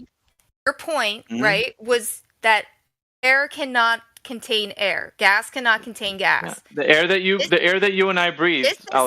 Right. This is an example of gas containing gas. No, that's not. Yes, it's not. It's not containing. Can you not talk over me? Go ahead, but it's not gas containing gas. It is. It's not. It is. How is a gas contained if it's going everywhere? You would fail physics. If you answered that in a test, you'd fail. Okay? There's a reason why.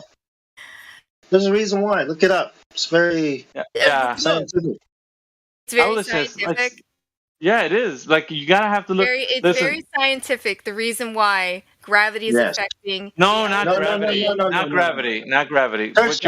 Why does dry ice or why does cold air go down dry ice? Look that up. You'll find the answer. Why does cold air go down dry ice? Yeah, search that up. Yeah, you'll find the answer. That would be your answer. Yeah. Heat rises. Yeah, but we can't help you here. You have to like the reason why we're telling you that's incorrect is because we have already looked into this owlishness. Hey, I'll give you another example. So if you were to inhale carbon dioxide into your lungs, Instead of exhaling it, if you were to inhale it, you would eventually die. Why would you die? Okay, we're not answering the question though. It would replace or displace the oxygen. Why are we going to this example? Why are we going to this example? We're trying to figure out how gravity. I'm telling you that carbon dioxide displaces oxygen because it's heavier than it, right? Denser. It's denser. It's denser. That is the definition of what heavier is. Denser. It's not. It's not. Okay. You. Okay. That's why I posted. It just isn't. Yeah. This is why I posted. Why I started off conversation with posting the periodic table of elements. Demonstrate that each element has its own weight. So when they're compounds, they are more dense. They are heavier. So therefore, sorry, I was reading the chat. So therefore, when it displaces oxygen, that oxygen is containing, in other words, that carbon dioxide because it is on the ground. Yeah, but your example was dry ice, though. Listen, right? Yeah, that's carbon dioxide. Yeah, but I'm saying that was your example for showing that gravity is containing the gas. So yeah, I know, but what we're showing you also is that gravity isn't containing it because it's going in all directions. Okay. Gravity's not holding it back. Okay. Yeah, once it breaks down. You either agree or disagree, and if you disagree, then you have to support the disagreement with a way that gas is having a directional of down only. But I think that means what she's talking about, Miggy, I think what she's talking about is how the gases layer themselves by density. Yes. I think that's what she's confusing as like gas gravity containing gas. The layers. The Earth it's the layers of gases. Right. So that's what's happening with the Earth. Right, but it's not, right? This is called equilibrium. It's not. It's right. Yeah, it's the same reason why a rock sinks in the water. It's the same reason why a rock sinks in the water and a piece of wood or an apple floats. It's the density of things. It's seeking equilibrium. That you use, right? An example that you like to put for the equilibrium, is that picture of bromine, right? You like to use that to demonstrate the equilibrium of gas pressure equalizing. I don't know what you're talking about now. What I know exactly. Yeah, there's a GIF. I don't know what the meme is, but it's a beaker of bromine that shows the equalization of the two chambers. I think it's I know what you mean. I think it's like two beakers that are put together. Yeah. Okay. Yeah, that's bromine. So you know how two hydrogen is a gas, oxygen is a gas. What happens when two hydrogens meet one oxygen? Remember, gas is mixing all the time and trying to find equilibrium. They run into other gases and mix, and then water forms. So when Miggy says that it goes everywhere, it's getting pushed and influenced by all these other gases and forces that. The wind, you know what I mean? That's what it means. So it goes everywhere, and they're trying to go to where they belong. Like helium's trying to go up, runs into. Yeah, that's what I wanted to add. Okay. Yeah. So to further demonstrate gravity having an effect on Earth is to continue to go deeper into the ocean where the pressure increases. So the closer you get to the bottom of the Earth. Owlishness, we're not breathing ocean water, though. We're talking about the air that you and I breathe. Right, I'm demonstrating gravity. I'm not demonstrating air. No, gravity needs to be demonstrated by the way air is not floating off into the vacuum of space. It needs to be. I'm demonstrating It's a bad analogy, though. Owlishness. How is it a bad analogy? Because we're not breathing ocean water. We're breathing air. That. I'm not saying we're breathing ocean water. I'm demonstrating. Well, you're using ocean water. You're using ocean water, and it's not. You're not listening again. It's a bad demonstration. It's a bad demonstration. No, you're just not listening. Listen. I'm trying to show that there is such a thing as gravity. Yeah, holding the gas. How is it holding the gas? No, you don't cut me off, because if you continue to go down... In water? You're this demonstrates. No. Listen, this demonstrates that when pressure increases. It's not gas. Miggy, my man. It's not gas, owlishness. It's not gas. You have to use it.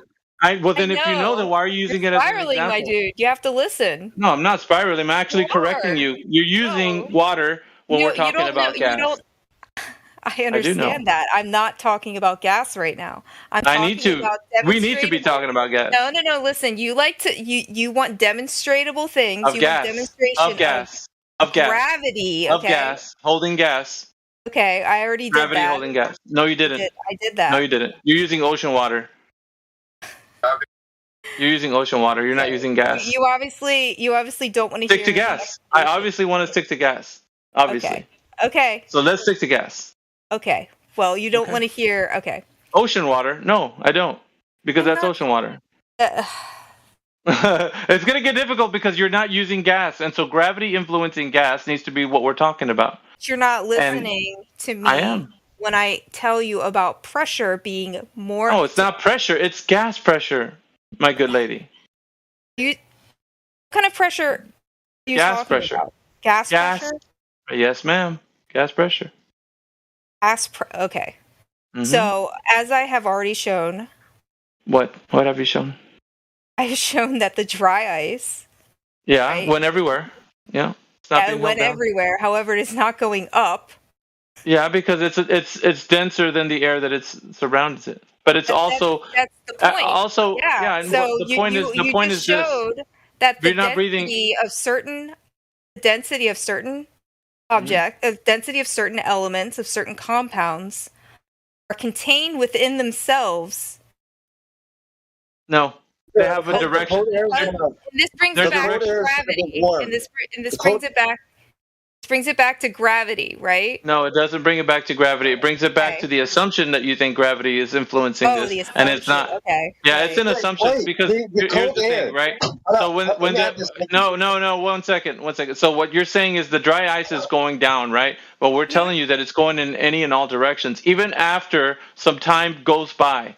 So you're thinking that the dry ice will just remain on the floor, and it does not, owlishness. Yeah. So it actually goes everywhere, even up, owlishness, even up. So gravity does not. Down, right. Right. So that gravity loses. However, that's the idea. Everything. The idea that gravity is holding a vector of down is incorrect in this instance. Okay. So now that you agree. So what else can we have to provide evidence of gravity? Because I've just shown you, even dry ice, it still has a vector of all directions. It doesn't only have a vector of down, which is your claim that gravity is influencing the gas. Does the sun also affect or influence the gas?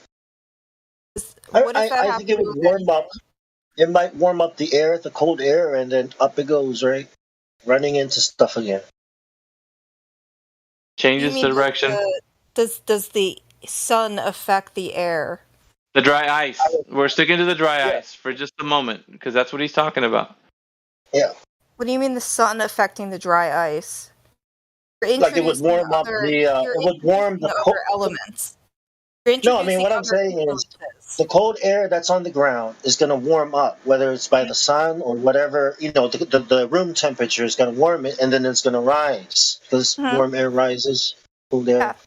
Yep, it's denser, so it's beneath. Additional influences to that. You're adding UV rays, and that's how we get hurricanes.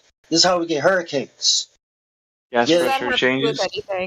Yeah. Gas pressure, it's a dynamic. So the Earth has a dynamic gas pressure. It's always moving around. It's very dynamic. High and to low pressure is always being swirled around on this Earth. So we have different difference in pressures, differential pressure, I should say. That's a better way to say it. Differential pressure you're going to have on the different weather patterns that we have. So we're always going to have a differential in pressure. It's always continuously in fluctuation. This is always going to be the case. There isn't a vector of down influencing the gases that are containing the gases. That in that instance, you're proven incorrect to say that that's the way the element charts are working. So everything's going to go to its equilibrium and be held down by gravity. That is your idea. but the influence on gravity, or excuse me, on the elements from gravity, doesn't have any effect in the instance of gas. Because when we show you gas is moving in every and all directions, that is true. That's a true statement. You can look it up. We're not making this up to win an argument. This is just a natural law of things. We make our observations. We see gas do what it does, and it doesn't matter if it's CO2 or what is it, helium? What is it? Superfluoride, helium. It doesn't matter what man-made gas you invoke. It's still going to dissipate. Superchlorofluoride? That could be the one. Hexachlorofluoride. Hexafluoride. Yeah, that's the one. Hexachlorofluoride. But what I'm saying, these are man-made gases. And even if we invoke those, they're still going to be like in a state of more. My bad. Hexafluoride. Sulfur hexafluoride. Sulfur hexafluoride. Yeah, that's correct. But they're going to be in a more dense state than the air that you and I are breathing. So therefore, you can put them in a in a fish tank, or things can float on them and whatnot. And you can, it's just you can do different things with them. But the same way that the CO2, right, is going to dissipate, the sulfur hexafluoride will dissipate also.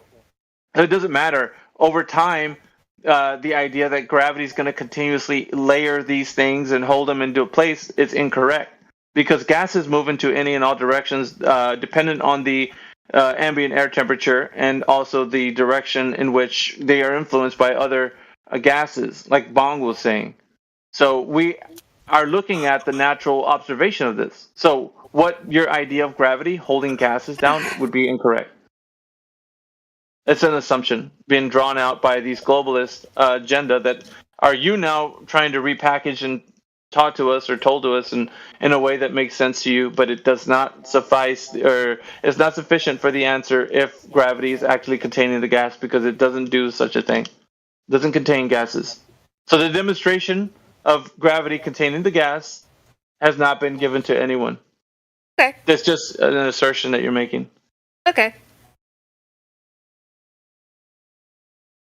But if it was, then everything would be held down completely. Nothing would go up. It would be a vector of down with everything. And that's just not the case. Why does the helium balloon go up and an apple goes down, would fall off a tree? It's an object and medium relationship, owlishness. That's what we have here. Sorry, are you asking me a question? Yes. Yeah, he was. Yeah. You're asking me why. You're asking me why helium goes up and an apple falls down. Yeah, like if gravity isn't isn't a thing, like we're told, like what would describe, help us understand, like why then? You know what I mean? Like how are we going to replace this? Yeah. What's the cause? What do you think? Helium is lighter than air. If you look back at the elements, the elemental table, we can see that. Why isn't gravity holding the balloon down when you drop it? You drop a helium balloon, it goes up every time. Why? Mm-hmm. Well, yeah, but where's gravity? Than air. Yeah, but what happened to gravity? Still there. Where? It's lighter than air. Doesn't appear to be there. Okay. Gravity loses its influence on helium. Yeah. It does. Okay then. All right then. So there's not a vector of down. Well, I know that. So do you. But gravity loses its effect on things that seem to be going in opposition to it. Mm-hmm. Well, I wanted to just remove gravity and understand the real thing. Like what is taught in school. You know what I mean? Like Archimedes' principle. That we are displacing, right, water, the medium, right, with our mass. Yeah, and heavy things sink down, right, and light things go up because the density differences. You know what I mean? Difference in densities. That's why the cold air from the dry ice went down, because it's super dense, and then as the heat and hot air goes up, right? Because that's the way things have been configured. You know what I mean? So the law of nature is what he's talking about, owlishness. You mean configured?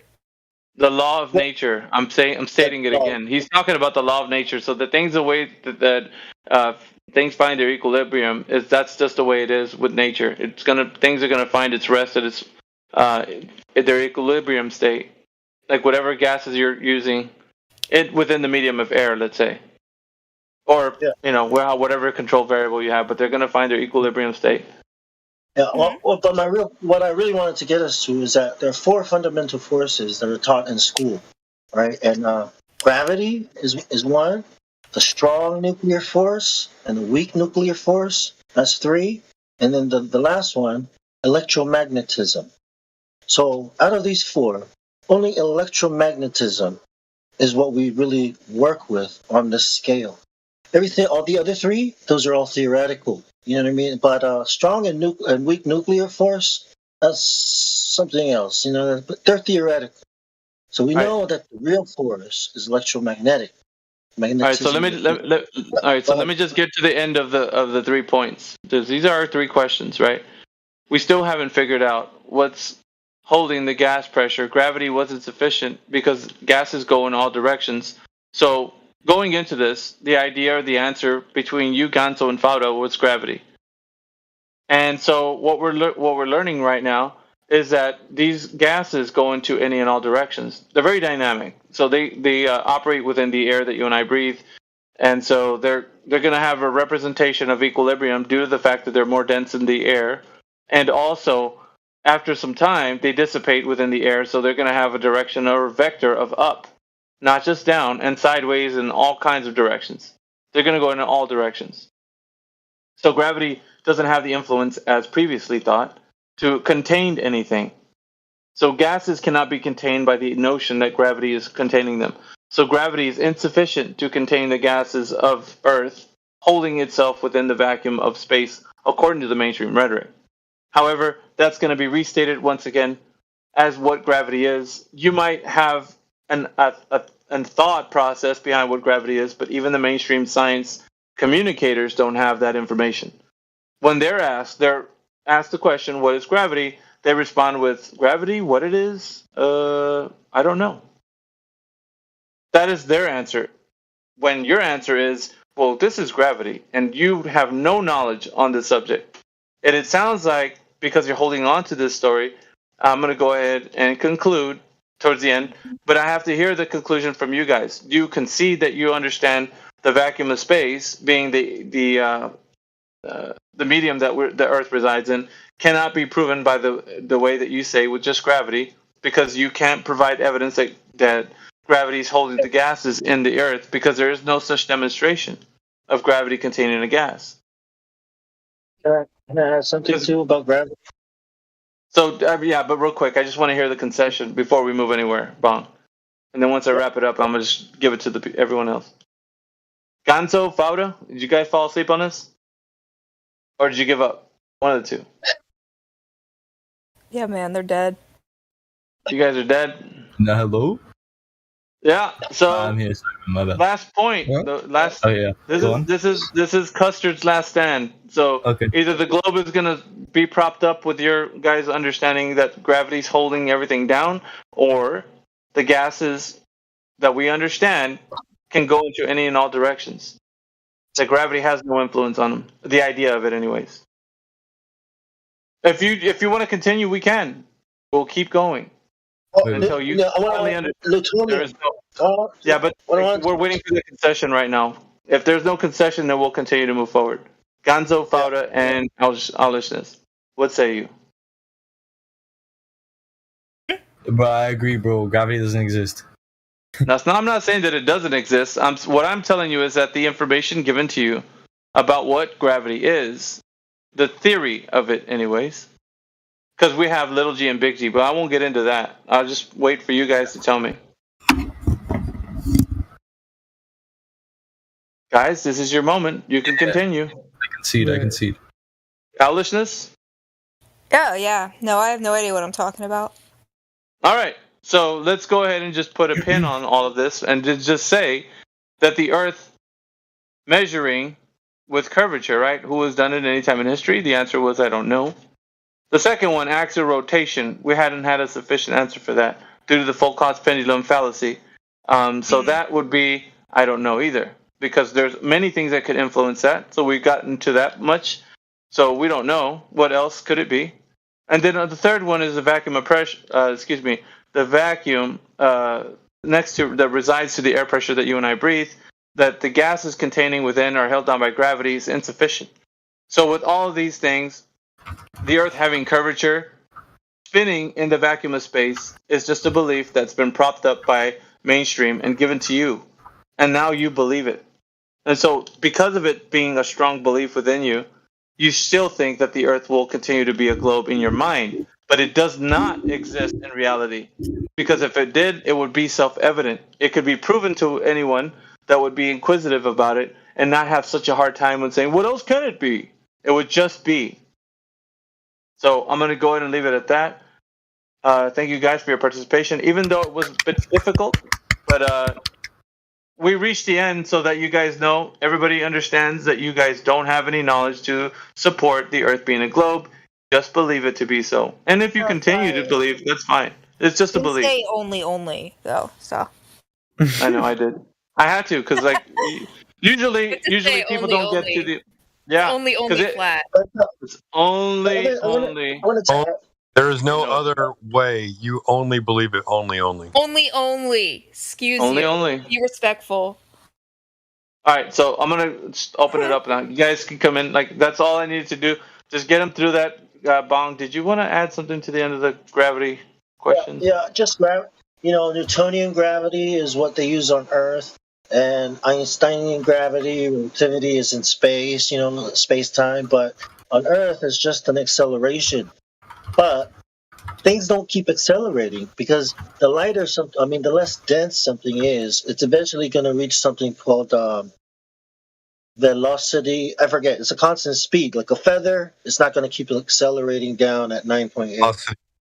Yeah, but this is saying if you do this in the... So anyways, I just wanted to point that out, that even if you go with gravity, you're going to run into problems. Yeah, thank you, Bong. We're going to open up some mics here. I think Take a Phil Pill is muted. I'm going to unmute him. Was he muted for a reason? Because I'm unmuting him. All right, Take a Phil Pill, you're unmuted. And TWIGU, please come in with your question, if you have one. You said you want to use satellites so bad, but we won't believe it. Well, first you got to provide evidence that the medium of the vacuum of space exists, sir. Which that hasn't been done right now, as demonstrated. There's no way that you can do that. Do you not believe in satellites, or? No, I do. I think that technology can exist above our heads, and the idea of how they're being put up there. Oh, thank you, Sheepdog. Yeah, so that's one great. There was something. Listen, I've just saw this. It's mainstream news, so everybody can know. You can just look it up. It came out 2 hours ago, but I saw the posting on Twitter. It was posted on Twitter like way before, like yesterday, that this particular Chinese satellite was traveling over America and they shot it down and yada yada, blah blah blah. But so it was on a balloon. They shot it down. Yeah. We all saw it. Yeah. They shot it down. Yeah, they shot it down according to North Carolina. Yeah, but it was America, bro. Like, go look at. Somebody put up the link for Bong. Just anyway. The thing about it is, there's a lot of denial about this. Technology floating around our heads with a balloon. But then here's the thing. When you hear about it in the mainstream news, you're like, why? Yeah, of course there's satellites on balloons. I mean, of course. Like, come on. Like, what else is it? Like, yeah, that's what we've been telling you. Technology does exist on balloons, guys. And satellites do exist. There you go. Yeah, there's also glider. There's also gliders, really big gliders, solar powered. Yes, this has been since 2000, year 2000. Drones and but balloons are much more effective. Yeah, but think about this though, right? Because you guys are stating that satellites are in LEO, low Earth orbit.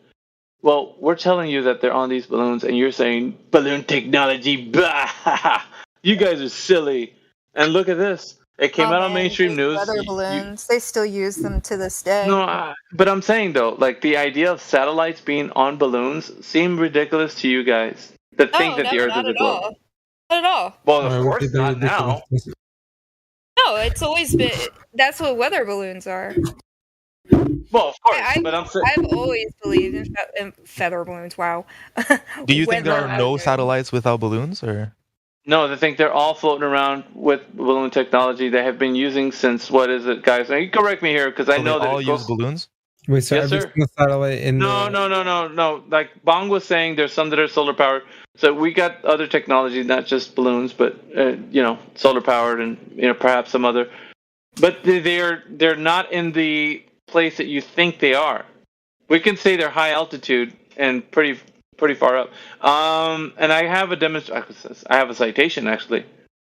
Where is my citation? Oh damn. Wait, what do you mean they're not in the place we think they are? Okay, you guys think they're in Leo, low Earth orbit. Yeah. They're not there. They're in the highest parts of our sky. Yeah, they're in like the second layer of the atmosphere, like starting from space. No, that's just what you're thinking. You don't know this. You're saying things. There's not a lot that we use satellites for. Like we use underwater cables, fiber optic. So if you try to think about what kinds of services, and who those services would go to, these things are slow, man. If they're going through the sky, dude, it's not as fast as wireless. I mean, as a mobile, cell phone. Yeah, you guys have to give me a moment because I have to look through either I saved it in my bookmarks or my history. I know it's somewhere. It is Project Loon. Does anybody have that link? Because I know I saved it somewhere, but I have to show these guys. What about like the Starlink satellites? You think they're just lying about where they are? No, bro. I'm telling you, they're on balloons. Like, how many times do I have to? Am I pretty sure the Starlink? These planes stay in the sky for 4 years, 4 to 8 years. These planes can stay up there for years. Why do you say they can't be? No, I'm not saying they can't be on balloons, but not all of them are on balloons. How do you know that? Literally... How do you know that? Bro, telescope, bro. All you need a telescope, bro. It's not that far away. Telescope? What can you see with a telescope, man? Come on, tell me that. Saturn with a telescope. You can't see a satellite. Can you see a satellite? You can absolutely see a satellite with a telescope. Show me satellites through telescope. Go ahead. Well, if I show you a picture, you're gonna say it's fake. Also realize we have cameras on a lot of them, right? We have cameras. That's you know what I told you. You can have technology flying around your head and taking aerial pictures. I'm not saying you can't do that, but what you're claiming is that you're saying that they're in a place where they're not. That's what I'm trying to tell you guys. You believe in your mind, oh, it's the Earth and they're flying around the globe. No, they're not. They're flying around your head, but they're not flying around the globe. Have you guys ever noticed that planes? Link here. Have you guys ever noticed that planes at nighttime, the lights when you look at it in the sky look like stars? You know what's weird? Wow. I'm going to show you the citation. I'm going to show you. Listen, I'm going to show you the citation, and you're going to be like, "Duh, dude, that's what I was saying." I was like, "Bullshit, dude. You are not saying this. You were saying that they're in low Earth orbit and they're in space." And I'm going to show you exactly what goes against what you're saying, that they're not in that place you're saying. And it's going to be by not me, a company. And you're going to be like, "Oh shit, no, I agree with what this is," because it's not me saying it. 1 second. What's it? Hey man, this actually thanks for talking to me tonight. It's almost 6 a.m. So no, you're not dipping out, man. You're not leaving till the party's very, very end, till the very end of the party. It's 6 a.m. I have to go to bed. Fucking party pooper over here. I am. Yeah, I have to. It's 6 a.m. I'm sorry, man. I appreciate it. It was fun. Yeah, same here. I haven't had a good discussion like that in a minute. Yeah, it was thanks fun. Thanks for being a good sport. No, no problem. We'll see you again later. Yeah. I'm always popping in and out. Yeah, cool. He's always watching, Wazowski. Always watching. Yeah, I've been here a bunch of times, so I'm always popping in and out. Sometimes I say more, sometimes I don't say a lot at all, but I hang out sometimes. Hey, but you said a lot tonight, Alice. That was pretty awesome. Hey, can you wait till let me give you this link real quick before you leave. Yeah. Okay, go ahead, drop the link. All right, here it goes, guys. And please look through this. Don't just dismiss it. I don't know what you were talking about with the thing, but I'll look at it anyway. Loon. Yeah, I just put it in there right now. Yeah, click the link. Oh, what is that? Loon. Yeah, look to. It's discontinued, by the way, but it's still the information is there. It's sufficient to answer all of your questions. Oh, this is interesting. Very. And I was a radio man in the Navy, so that's how I know some stuff. And it's broken down. It's broken down very easily digestible for everyone. So please go look through that. Scroll down, and there you go. Mic drop for me.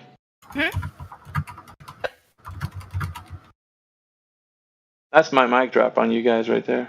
Yeah, that was really good, Miggy. Wait, where does it say that satellites aren't the size we think they are? Now, would you just look at the information, Ganzo? Jeez Louise. I didn't say shit. What did I say? This is just a balloon. This is just a balloon for internet connectivity in areas where they don't have connectivity. Ooh. Okay. Yes. I'm assuming it communicates with another. I didn't read the whole thing. No, it uses go LTE. through it. It uses LTE. There you go. Yeah. Communicates with towers, with cell towers. That's how it's going to work. Well, yeah, LTE is cell towers.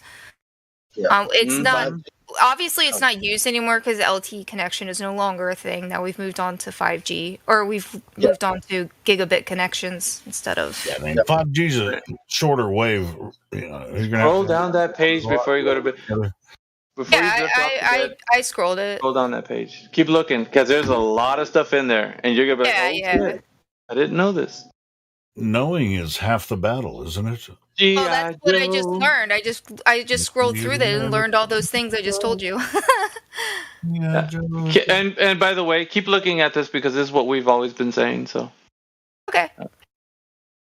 That's cool. All right. Thanks, owlishness. See ya. Great. I gotta head out. I have to go to bed. Good night. Good night. Have a good one, guys. Yeah. You too. Bye. See you next time. That was a great conversation, Miggy, with Alex and the other guys that were in here.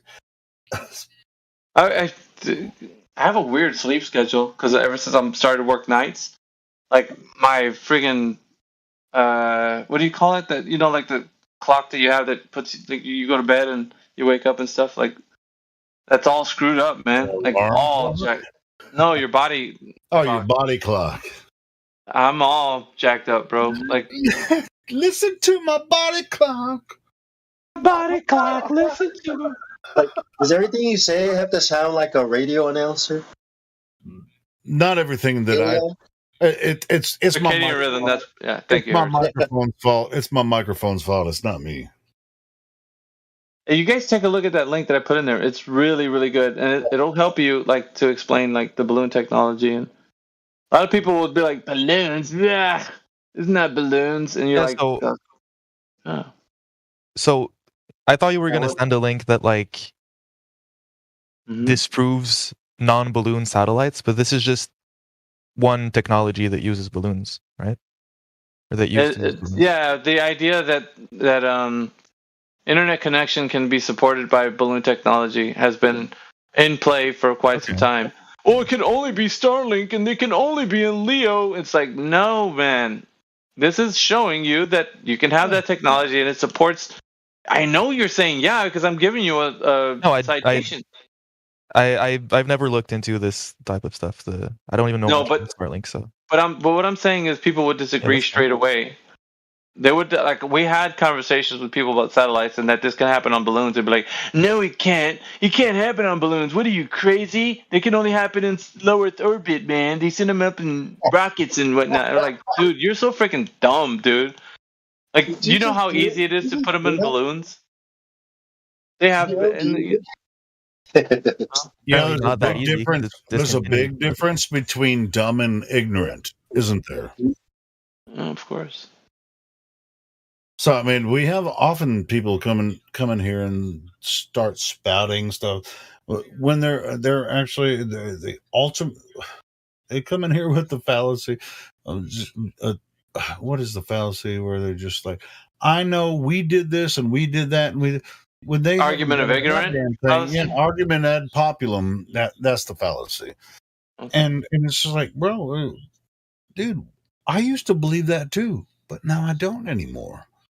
and then we present information, and it's just like Miggy posted that article. You can skim over it, and you can pretty much you can just be like, oh yeah, I've heard that. Boom, boom, boom. You can just kind of skim over the article and it's like, oh.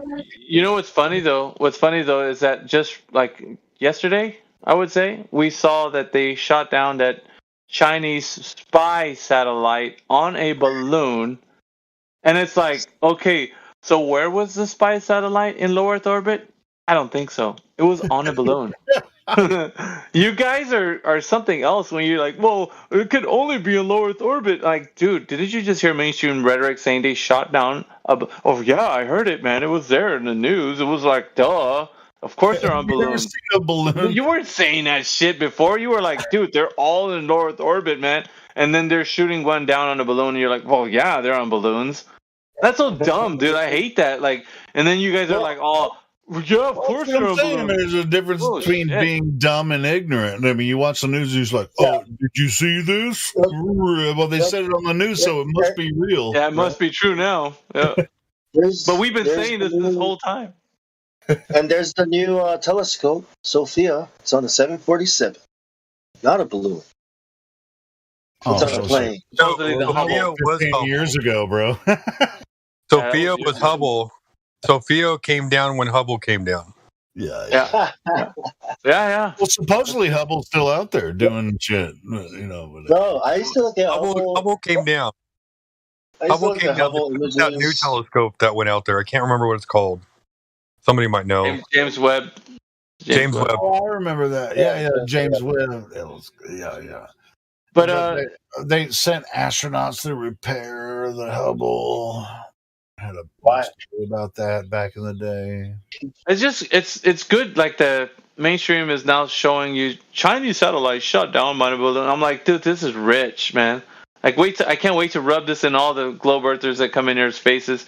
Then I want to hear them say, well, yeah, of course they're on balloons. What do you think? Spy satellites are on low Earth orbit? No, man, they're on balloons. Like, I want to hear, because the mainstream said it, so now I hear all the globe earthers be like, yeah, of course, I've been saying that all along. Bullshit, dude. You've been in here fighting us tooth and nail saying that it was in low Earth orbit, like these spy satellites.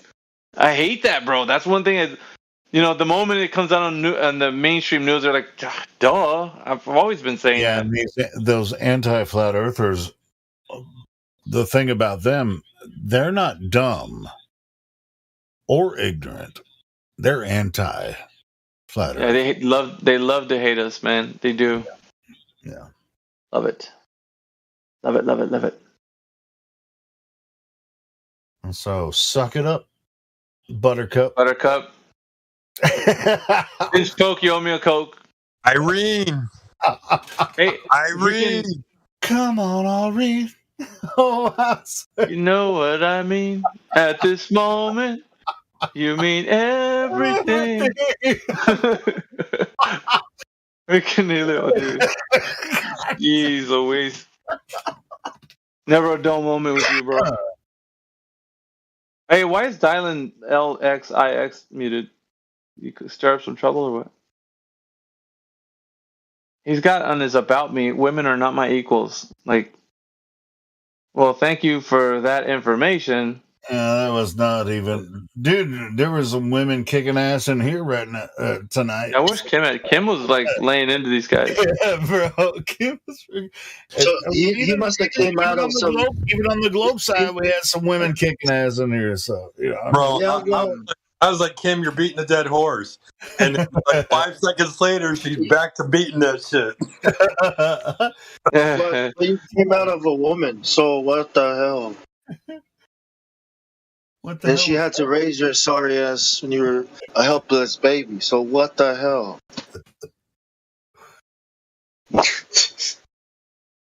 Right? EWIGU. What are you posting, bro?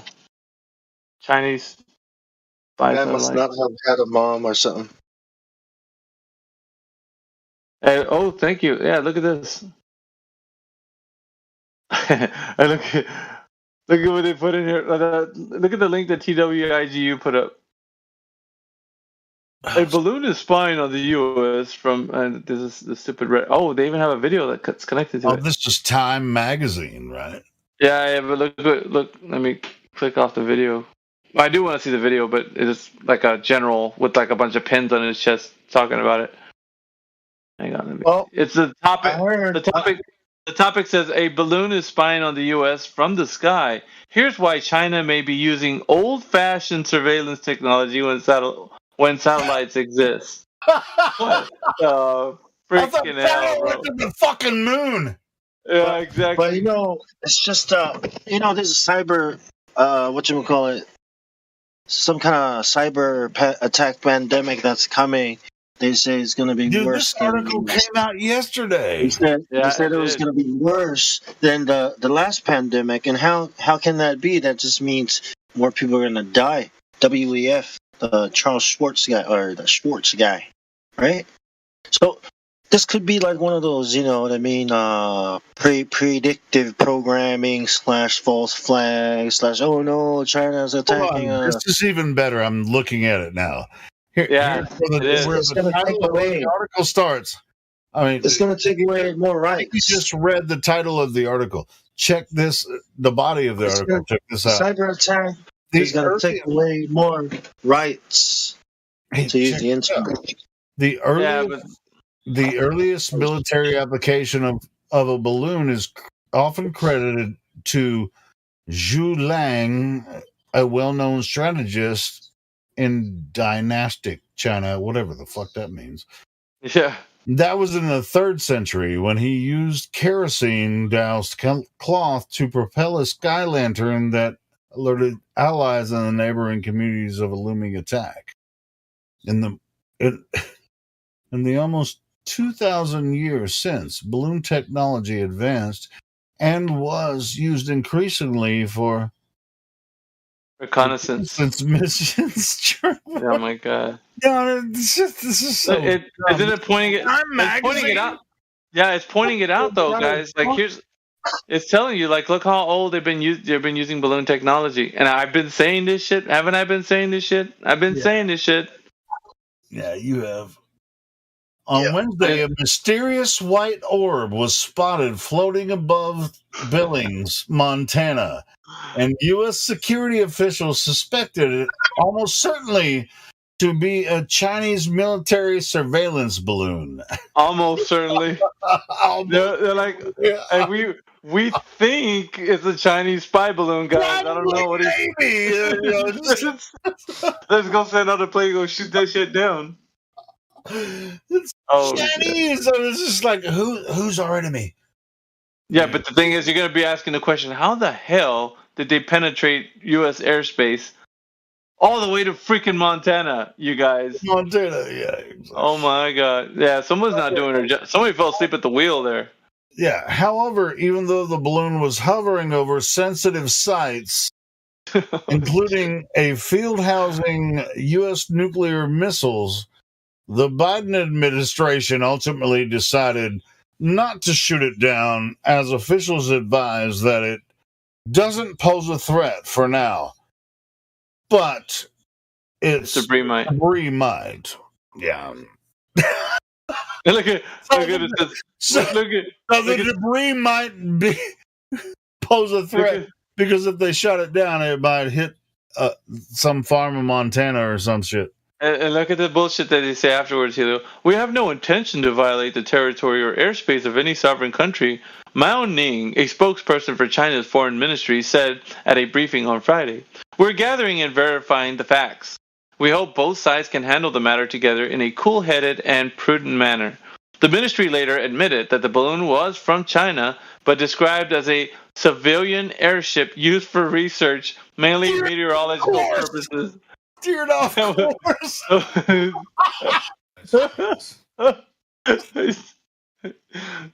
Oh shit! It says, "How unusual are spy balloons these days?" This isn't the first time in recent history that a balloon from China has been spotted by foreign security officials. After the sighting this week, the U.S. Department of Defense said in a statement, "Instances of this kind of balloon activity have been observed previously over the past several years." Last February, authorities in Taiwan said that they discovered weather balloons deployed by Chinese People's Libertarian Army floating above the self-governing island that China claims as its territory. While some speculated the balloons could be used for surveillance, officials in Taipei accepted that they were meant for meteorological observations only. China has been developing new balloon surveillance technology for years, but it's not the only country to do so. Last May, Politico reported that the Pentagon spent around $3.8 million on balloon projects over the past 2 years and planned to spend more than $27 million on the inflatable tech in a fiscal year in 2023. That's a drop in the bucket, $27 million. Mm-hmm. The balloons, according to the report, will collect data and transmit information to aircraft. This is fear porn. Fucking fear porn. I know, but like it says, why use balloons when satellites exist? See, here's a question that the article's asking. China has an extensive satellite network. In November 2022 report, the Defense Department said China's intelligence, surveillance, and reconnaissance capable ISR satellite fleet had more than 260 systems, second only to the U.S. as of the end of 2021. A senior defense official noted on Thursday that for China, the balloon flying over Montana has a limited additive value from an intelligence collective perspective. Limited. Well, sure, they only said that because that China got nothing from it. But guess who got something from it? China and America. They're, whether or not you believe it, China and America are, buddy. Look at what it says here. They're not against each other. Oh, this is a great article. I'm going to save this article, actually. Yeah, it's pretty good, man. It's got a lot of meat on this bone. Well, some people don't see it that way, but that's true because what they said about this, what they're doing through the media about this stupid balloon in Montana, really is telling about what they're trying to manipulate the populations of China and America into. Like I said, it's fear porn. They're actually but the administration was like, well, we don't know if that's a spy satellite or not. Let's shoot it down. Oh, let's not shoot it down. Yeah. And then they wind up shooting it down. Yeah, let's let it go. Let's let it go. It's just like there ain't shit in Montana for the most part. I mean, but whatever. It's like let's not shoot it down because it might hit somebody's cattle farm, or it might hit Butte. Which dude, if it hit Butte, but it's like balloon satellites are a thing, have been for a while. Or it might fall. This is the introduction to. It's the slow giant that we've already known about for a while. Yeah, of course. There's no fucking satellites. Or it might fall down to the ground and everybody will run up with their cell phones and find out that it was made in the USA. Yeah, and that's why you have to keep everybody. Maybe putting a spin on this art. Remember the satellite that went down a couple of years ago, or was it last year or a couple of years ago? It was a Samsung satellite that came down in fucking South America. The selfie satellite? Is it? Yeah, something like that. It's like, bro, man. Look what it says here. Yet even with satellite technology surpassing some abilities of balloons, James Char, a research fellow with the China program at the S. Rajmataram School of International Studies in Singapore, tells Time that spy balloons have some operational advantages. For example, balloons can weather extreme conditions, he says, and are less expensive to deploy and operate compared to satellites. Chinese Academy of Science scholars found in 2020 that despite the harsh environments at more than 68,000 feet above ground, the high-altitude balloon has a long endurance time which can achieve sustained and wider coverage for regional observation and detection. It's harder to be spotted by radar as well, given the fact that they're simpler in terms of technology, Char adds. U.S. officials admitted the balloon flying over North America this week was first spotted by civilians on a plane. See, that's what happened. The dirty little secret got out. Yeah, it got out. I'm saying the Well, it's USA damage control. and fucking and China are in it together, and somebody fucked up.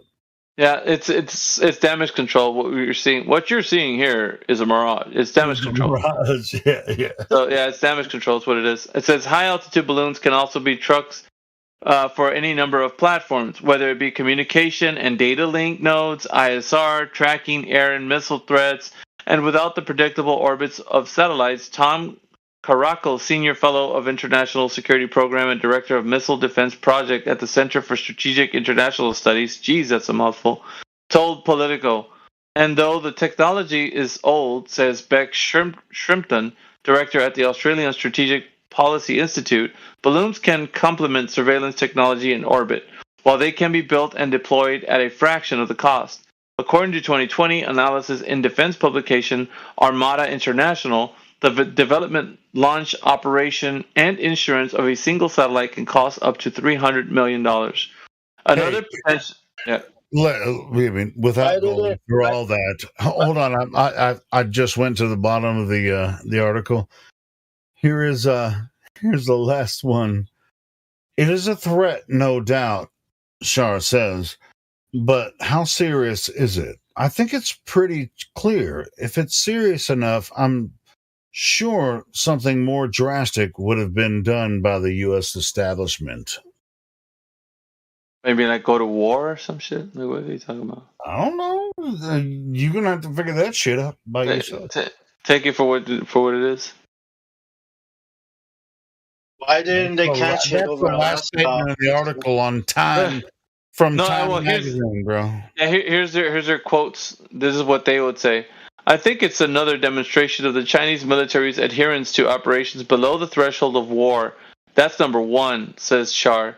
Clearly, for reasons that are known to everyone, he adds, the U.S. and the Chinese don't want to escalate matters above.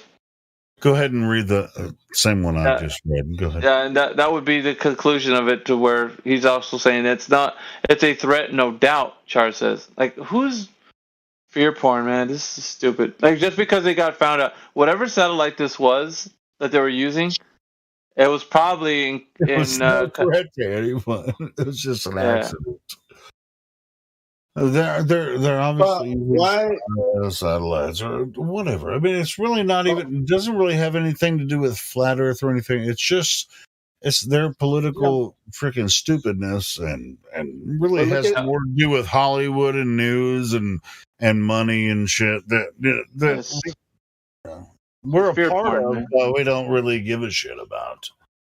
But I wonder why it wasn't caught over Alaska or Canada. I mean, right? Like, I mean, what?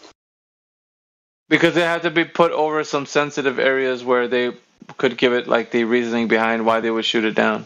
Sure, it was over some sensitive areas, man. We didn't pay attention to it. Yeah, sure, because Montana's, it's not densely populated like New York or whatever. Anything happens in New York or LA, that shit's like hot shit, right? So maybe we should pay attention to it. Canada didn't do anything about it. Like, seriously? Oh, we didn't even know about it. Really?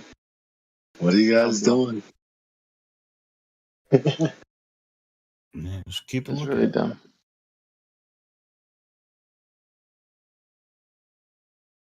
Anyway, just because it's relevant, it's just bringing the question into everybody's minds about like what people from the Globert side are saying, and they reject that this has anything to do with technology. What do you mean? How do they have internet above us? It has to only be like low Earth orbit satellites. Like, no, doofus. They're telling you here, even in this article, that they've been having like many different types of technologies up there, like on balloons. Like, and if that's the case, then why wouldn't they keep doing that? It's cheaper than the idea of setting something. And so what are the other thing that they're doing is that they are setting something up in a rocket. So what is that if they're not going to the place they are? That's just an expenditure that they're milking the public for. That's not a place, because obviously the technology for balloons is what they're doing. That's a satellite. That is what a satellite is. But I think these other satellites that you see on TV, they're supposed to be in space, that the government uses. I think those are actually on airplanes because we were taught, to use that there were these footprints. It's where the satellite is above. It seems to be kind of, I don't know. It's going at a certain speed, so it's always moving around. So I think those might be on airplanes. These kinds that stay up for years, solar powered. Yeah, they could be on some other technology. We don't know. But that's the thing. It's a speculation. This isn't, however. This is not a speculation. We know they're on balloons. These satellites. Yeah. Then there's the traffic. There's the air traffic, right? There's routes. Yeah, but think about it, man. Look how far inland it was already before they spotted it. I know, man. This is like somebody's dropping the ball, man. Like trying to figure out. Like that balloon made its way all the way to Montana before somebody. It was on national news, so it must have been intentional. So, well, because somebody in a plane said, "Oh shit, what is that?" Like, and they made a big fuss about it. So there was damage control. Then there must have been a report on the plane. Like the pilot must have went back to the tower. The tower then contacted the officials. The officials then were like, "Well, we got to do something about this because like now people know that a balloon satellite is there." So by now we know how to look into the news behind the news. I mean, I guess of course we're all conspirators, people call us, or whatever. But this thing about the Chinese balloon. I mean, it's hot shit on news media and stuff like that. And, of course I'm way past that. As a matter of fact, I heard about it, but this is the first time I've actually talked about it because I just saw it on Facebook or something. But this is the first time I've actually looked at an article about it tonight. Because I'm not fascinated with their freaking crazy news nonsense. The volume always goes up when I try to put in, right? You know what I'm saying? Do you think that balloon? Excuse me. Do you think that satellite that's in that the live stream voice X right now, if it was falling from the height that it would be in that condition that it's in, especially looking as frail as it does? Well, you don't think it would be smashed to bits? The one that smashed in, there was a Samsung satellite that crashed in South America. Yeah, but look, striking the ground at such speeds as it does from the altitude that it wouldn't be in that condition. It would be like in pieces, man. Like it would. Think about it. The balloon would slow it down. No, but I'm saying it was the balloon wasn't. It didn't float down. It doesn't even look. It fell down. It should be more. Is that a real picture of the satellite? Well, that one, or the balloon satellite, whatever it is. Look at it. It's just like looks like a box that would be delivered on your porch from Amazon. Those are all images from the articles that were written. So if you scroll up, I've been posting satellite balloon crashes all the way up. See, it's been happening. So you see it too, right? Yeah, these Samsung balloons. I don't even know what that is. It's like they crash everywhere. It's like, where the fuck are they? And maybe they're from the Elon Musk trick. What is that? You never know. Elon Musk satellite launches or whatever, where they have the big string of. What's it called? Oh shit, I can't remember it. Elon Musk, where he's just like, supposedly everybody's looking up in the sky and they see these string of satellites being launched. What's it called? Freaking, it's 4:00 in the morning. What is Bendy Light doing up at this hour? That guy never sleeps. No. On Bendy Light, I never wanted to defend a Bendy Light, but I haven't seen that motherfucker in the chat for hours, man. He's in there. Thank God, but now he's here. That's all right. All right, Bendy Light, keep your shit in check. Anyway, what's the name of that light bender? Right, light benders. Where? No, it wasn't light bender. No, you have water benders. You have light benders. He just like put this series of satellites. guy. And everybody's like, look at Elon Musk. He's the hero of the world. Elon Musk, yeah. Why? What did he do? Damn, I can't believe you guys. What hasn't he done? Out on this. Just talking about. Guy's a jack of all trades, man. He'd be like a Zanuck rich version of Zanuck. Jack of all trades, hero of none. Yeah. Yep. I guess I can kind of relate to that dude. I guess that's why a lot of people do relate to that motherfucker. You're a billionaire? You're a billionaire too? No.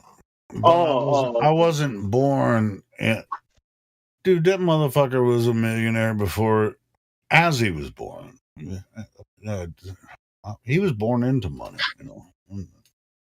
So it's not like he's not a naturally born. Elon Musk. He was a naturally born criminal because money is criminal. I'm Elon Musk. I like money. Maybe Elon Musk.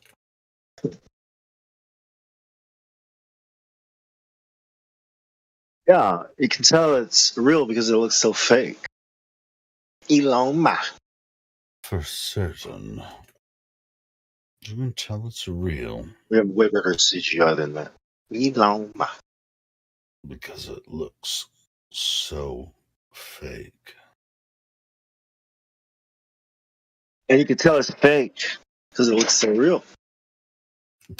You know what? You can turn it around right like that. Did y'all see the article I just posted? Yeah. The plywood satellite cleared for space launch. It'll burn up in the atmosphere. Plywood satellite cleared for space. Freaking stupid stuff, man. Come on, that was good. That was good. We got Ecological Mystic that's just joined our chat. Ecological Mystic, are you there? And we also got Rion. Yeah, what's up? I'll shut up. I'm gonna go smoke. So Rion, are you there? Rion. Knock knock. Who's there? Rion. All right, Ecological Mystic. Welcome to the chat. It looks like you've been verified already. So, what is your position on the topic of the shape of the Earth question? Where do you sit with that? Do you think the Earth's a globe, or? I'm a globe head. Why? That's my question to you. Because I am not as critical of human institutions, maybe, as you folk. Human institutions? What the hell are you saying? What? Like, I generally view humans as incompetent. I don't think they have the ability to, like, pull the wool over our eyes to that degree. All right, so what are the evidence? What are the evidence that you have for the claim of the shape of the Earth, ecological? Various things like NASA photos, you know. One word answer, right? NASA photos, science, that kind of stuff. Well, like there's no hard evidence as into the geometric shape of the Earth being the radius, diameter, circumference being measured. Nothing like that. Nothing really good. Just. Or we just don't make rulers that big. We don't make rumors that big. Rulers. Rulers? Yeah. The heck, dude? What are you going to use to measure Earth? He's talking about. I know that, but I'm saying, how did we measure in the first place? What ruler did we use? But, we didn't use a ruler. We inferred. We took smaller measurements, and then we inferred. What do you mean we inferred? Smaller measurements? What smaller measurements? Please point them out to me. Go ahead. I'm not going to be able to point them out. I mean, I don't. Why not? You're saying things. I mean, how's that? You can say smaller measurements. Okay, which ones? I can't point them out because you don't know. Perhaps. I'm just guessing. I know you are. Yeah. So you are guessing, and that's what I'm pointing out to you. I know, Helio. I'm hearing your inference, but what I'm pointing out to you, ecological, is that you're just implying that you say you know. Well, smaller measurements. Which ones? I don't know. Well, then why did you say that? Because I believe in like some sort of epistemological authority, right? I don't have to know. Now we're talking about beliefs instead of inference or explanations or any. You just believe. You just believe that the Earth is a globe. Let's get right down to brass tacks, shall we? You just believe the Earth is a globe. You don't know it is, right? Let's just be honest with ourselves. Well, why beat around the bush? Because I think the belief is a true justified belief. Yeah, but it's not true. That's a fancy way of saying it's not true. So it's like it's a justified, true, honest, and truly belief of a reality of for real. Like you can't just emphatically make it true just by saying that. You have to actually provide the evidence. No evidence, no truth. Well, what I'm saying is like the definition I use for the word truth is a justified true belief. Yeah, but it doesn't make it true. I've heard that before. So the justified true belief about the globe is the same thing we all used to believe, but we don't anymore. So tell us how we're wrong about it. Because I don't think it's justified in your case. I know, but you're using a lot of thought processing. I think I believe like there's nothing involved in the way of providing any evidence ecological. You see that's the problem here? That's a serious issue. When you're just saying things but there's no evidence, then how can we know anything if there's no evidence to prove it? Well, I think there is evidence. A live feed from the space. No, you don't. No, that's not evidence. That's propaganda. It's propaganda, dude. It's like them. Check out this video, dude. Check out this picture. Yeah, so what? How do I know that the Earth is a globe? Who measured the damn thing? You don't know that. It's when I provide what I consider evidence. You call it propaganda. Propaganda. Not ecological mystic. Are you in live stream voice text? The text chat. I can. Oh yeah, it's there, man. Yeah, that's where we're gonna be posting things. I also sent you a little thing. Sorry, Miggy, go ahead. Yeah, I'm getting behind the psychology as to why you're believing and not actually bringing some evidence. And the belief that you have strongly that the Earth is a globe is just because of the propaganda, not proper. Yeah, so you're actually the thing about it is though, like I don't fault you for it. We all grew up in the system, right? So every one of us have been brought up, being told that it is a globe and we got pictures and all that. And why would they lie? We got hundreds of thousands of people on this. It doesn't matter. The evidence doesn't support the fact that the Earth is a globe. No evidence, no globe. Okay. Let me ask you this. Something like if we were to measure like things on Earth, like let's say we're shooting a cannonball or like kicking a soccer ball, do you think that those objects obey things like Newton's laws of physics? I would say natural law. I'd put it that way. But Newton's law is inferring that you were actually trying to get a cause of an effect due to the fact that the Earth is being utilized with the physics of a globe. So every physics that's working on this Earth is due to the fact that it's globular nature, oblate spheroid, let's say. So it's an inference into like why things are happening. Sure, but all I'm asking really is like, is there any predictive power with these equations like Newton's on Earth that we can use every day? Like we can measure. Of course. So yeah, I would agree. Yeah, I would agree that like certain things can be utilized in a way that are predictable. Let's say, and you can use some certain math equations to figure things out, like the Magnus effect or. Okay. Now, why are certain math equations helpful to predict things, but certain ones aren't? Well, the ones that we're talking about are the laws of nature. The other ones are theories, are the projected cause of the effects. So the effects can be measured, okay? You can see how fast a block of wood falls to the air, and you can measure the time and just different things, right? Use mathematical formulas to support the case. But when we talk about that would be considered the idea of the gravitational effect, right? Which everybody could, colloquially, we could say that gravity would be understood as like an effect. But the cause, however, is considered as big G, and little g is the effect. Big G is the cause, and the cause is the theory, and the theory is the kind of the assumption as to what is the causing the effect, right? So Newtonian gravity is probably the one you're leaning on at the moment, but it's been superseded by the Einsteinian theory of general relativity, as you may or may not know. I do. Okay. Yeah. But why are certain math equations why do certain ones not work for predicting things? I don't know which ones you're talking. It sounds very vague. Well, specifically, which one? Like, what are you talking about?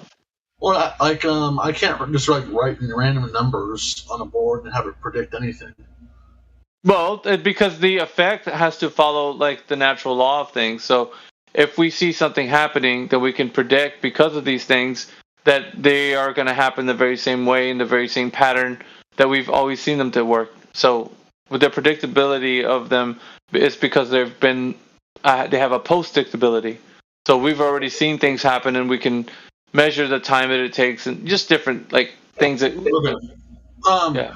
What about things like electromagnetic laws, like through like fiber optics wiring, or in like circuit boards? We utilize all sorts of Maxwell's equations to determine how electromagnetic waves move through a medium, right? Yeah, like I was saying, like we can explore the different effects and how they take place on this earth, and the machines that operate on the level that they do, utilizing certain things. But what we're doing is we're working with things that we're applying our understandings to. So what we're saying is happening.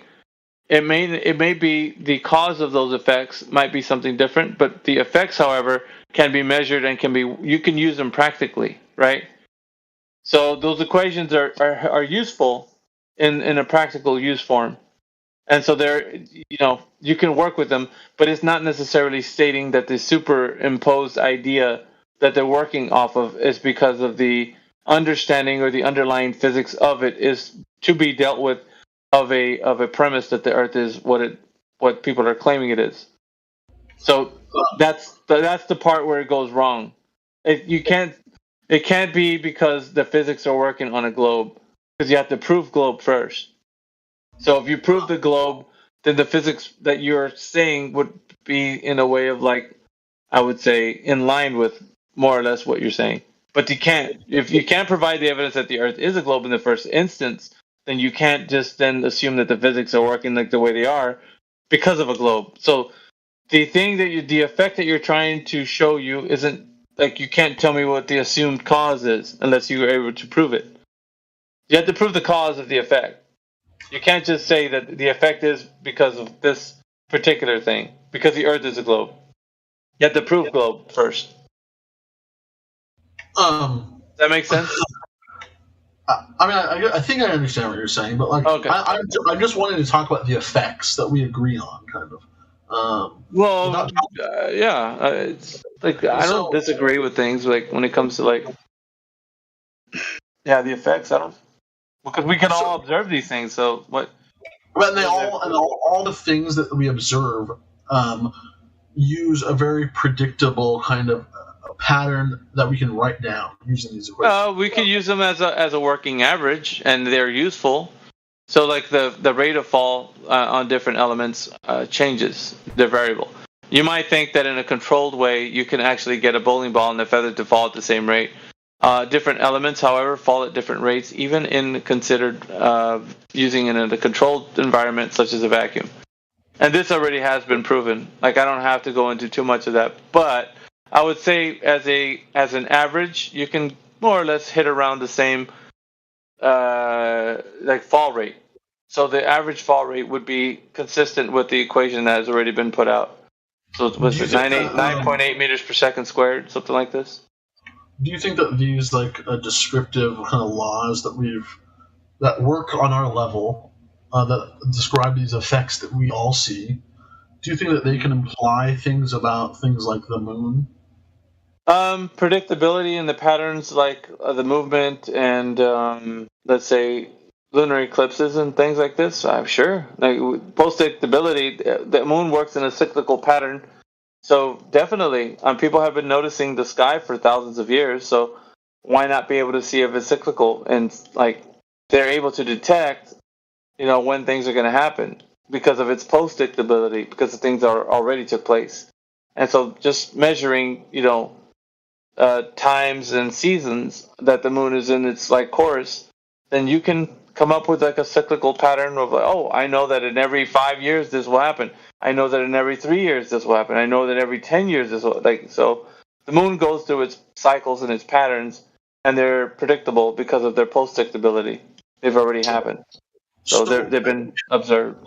If the Earth was flat, would we have the same physics laws? Yeah. So what I would say is this: we don't have a dichotomy of a globe and a flat Earth. What we have is just Earth, and so our observations of Earth are the same. We don't differ in that. So there's no distinct difference from what we're saying, except for the assumed causes of the effects. And so on the one hand, you'd have Globe Earth proposing that everything's happening due to the fact that the Earth's spinning in the vacuum of space. On the other hand, we're saying that we're seeing the same effects that you are. That there's no different, right, in the effects. But what we're stating, the underlying causes of are unknown in our specific idea here. Different theoretical kind of explanations for the same. Yeah. There you go. Yeah, that's how you'd find the difference between them two. But like there is a false dichotomy, which is that there's a globe Earth and a flat Earth kind of debate, and I don't think that's the case. I think that it's just Earth, and it's how we're interpreting the effects. And some people would say they want to give an assumed cause to that effect, and then because of such things, it's our best guess. Then it becomes a realm of like speculation and people coming up with ideas, and then all of a sudden the globe Earth is formed, and without any evidence, it's just a presumed cause of an effect of the physics. I'm gonna take a slight pivot, maybe, but like psychologically, do you think this affects you day to day? Like, how does this change? Oh, absolutely. It changes your perspective because of the fact that you think that the paradigm in which you are in at the moment, the cosmological paradigm, is that the Earth is said to reside in a vacuum of space, spinning in the vacuum in a heliocentric solar system. You are now in an ever-expanding cosmos. You're a part of a greater cosmological paradigm, which entails like other planets that you can travel to. Possibly this one is being depleted of its resources, and you're going to have to leave this rock. There's impending doom from like asteroids that could strike the Earth, and there's just many different cosmological aspects as to why you might look at this place differently. Something more down to earth, though. Something I'm thinking like, are you afraid to like eat in restaurants? Well, it just depends what type of restaurant, man. Like, I wouldn't go to a place that's, I known as to have like certain like roaches or things. I wouldn't eat there, but like. But why even trust that? Like, maybe all the food they're feeding us is poison, and all the institutions, it's all part of it. Yeah, I get what you're saying. Yeah, so the overlying idea, or the impending overarching idea that wearing your tinfoil hat to everything is going to be like the way you're looking at the world. What I would say is that you can be inquisitive to a certain extent, and then there's a place where you understand where we operate as on the level of like just you and me. So you and me, like, okay, so if I have a business like in a restaurant, right, I have to follow certain rules and regulations to keep my business establishment open. And if I don't abide by these rules, it depends on what country you're in, right? But like in the U.S., you have to abide by certain rules of cleanliness and just different things, nutrition facts on the foods and just stuff that I'm putting out. But if I was to start slipping in poison or something, people would start getting sick. Investigations would start to become something done in my restaurant, and they would start finding out what's going on because there's people getting sick. There's certain things that aren't being done right. Standards are not being met. So the same type of like scrutiny that would be applied to that would be things that are happening that aren't consistent with like a healthy place to go, or not healthy, but just like somewhere you could eat without having the fear of like knowing they're giving you something bad. Let's say. because there's standards. Our whole conception of what is healthy is kind of determined by these same, what in your view I would consider like evil. Well, then I use that. Yeah. So you have to excuse me. I used the word healthy in the wrong instance. I didn't mean healthy. I just meant like edible. Let's say. So what is edible? So and if I'm going to because like healthy is a whole nother rabbit hole. But like if we were just to say edible, right? Like there's certain standards that like a establishment has to meet in order for it to qualify as something that would be operational for a business. And you can't just have any. You can't be serving slop or like you're gonna the state or the county would be like investigating you. Like, what are you doing? Like, no, you're not gonna have an establishment offering people this stuff that's hurting them. They were in on it. They're all in on no. Yeah, but that's what I'm saying. This is the part of the distinction of what I'm saying. There's a place to have like the questions asked, and there's a place not to. The place not to is where you know there's impending regulations that are upon a certain place to keep them from like doing certain things, and then there's others that have like the goal to get you to believe or to think a certain way. So the restaurant isn't getting you to think or believe a certain way. However, the information you're gathering from whatever they're telling you about the cosmological paradigm is steering your mind into a specific way. And that hasn't been challenged at all. It kind of makes me happy that you believe so much in government regulations. Well, the thing about it is, like, they can give you some information about certain topics that you won't question. So, however, a restaurant is something you can look at. You can go and take the food and put it under a microscope, or you can show somebody, look, man, this thing has got like some poison in it or something. You could do something about that. However, the cosmological paradigm, you don't have the tools to do that. It's out of your it's kind of in a realm of unobtainium. So you can't obtain a rocket to go in a place. You can't go to space. You can't do some of the things that they're asking you to, like, well, we've been to space and we know, so here it is. And you're like, okay, I believe you. But on this other way, with the restaurant analogy, you can investigate as much as you want because it's somewhere tangible that's available to you. So in the realm of kind of curiosity and inquiring, you can actually investigate closer to the things that are around you that are tangible versus the places they're telling you and to believe, that the planets are made of this specific elements and gases and all kinds of stuff. And you're just, okay, you just believe them because obviously they're experts. And then when you, I just say, like, we furthered the argument with these guys, like these cosmological experts, so to speak, that everybody hinges their worldview on. They've come into this chat and we've asked them, so how do you know that the sun is made of whatever? How do you know that the planets are made of? And I'll just ask them questions, and their responses are usually the same. Well, this is our best. I know, but so have they. This is our best guess. That's what they would say. And it's I remember doing that in high school science classes. You can tell what something is made of by the light that it absorbs and what the light that it reflects. I know, spectroscopy. Spectroscopy is used in this instance, but that is like still not sufficient if we're talking about something that they don't know the medium that it's in, and also the light that's emitted. They're just exclaiming that what if that's a different element than what because the idea of spectroscopy is used in a different. It's in a controlled situation here on Earth. So we have spectroscopy happening in a controlled environment here on Earth, and then we have what we would consider a different environment as to where those places or the idea of the planets are, where they would be in a different place. So you couldn't use the same controlled environment with the spectroscopy that you would as if you're looking through different mediums, and then seeing different colors, because then you're just inferring that they are what they are due to the fact that you're using things here on Earth. So let's say something like the moon that you think is embedded in the firmament or whatever. No one's ever said that. But yeah, that's a straw man. That's a straw man fallacy. That's a straw man fallacy to kind of input as to like divining the people's thoughts in this room. I don't think that's the correct way to go about it, because I think you should ask before you start inferring what we think. Ecological, can I ask a question? Please. When you came here, is it your first time here? No. Okay. But when you came here, oh great! You was here more times? Oh yeah. Do you know that you're speaking with Miggy? With what? With Miggy, God. Yeah, I see his name lighting up. Yeah. Okay. Can you tell me if you know the answer only? Why Miggy think that Earth is flat?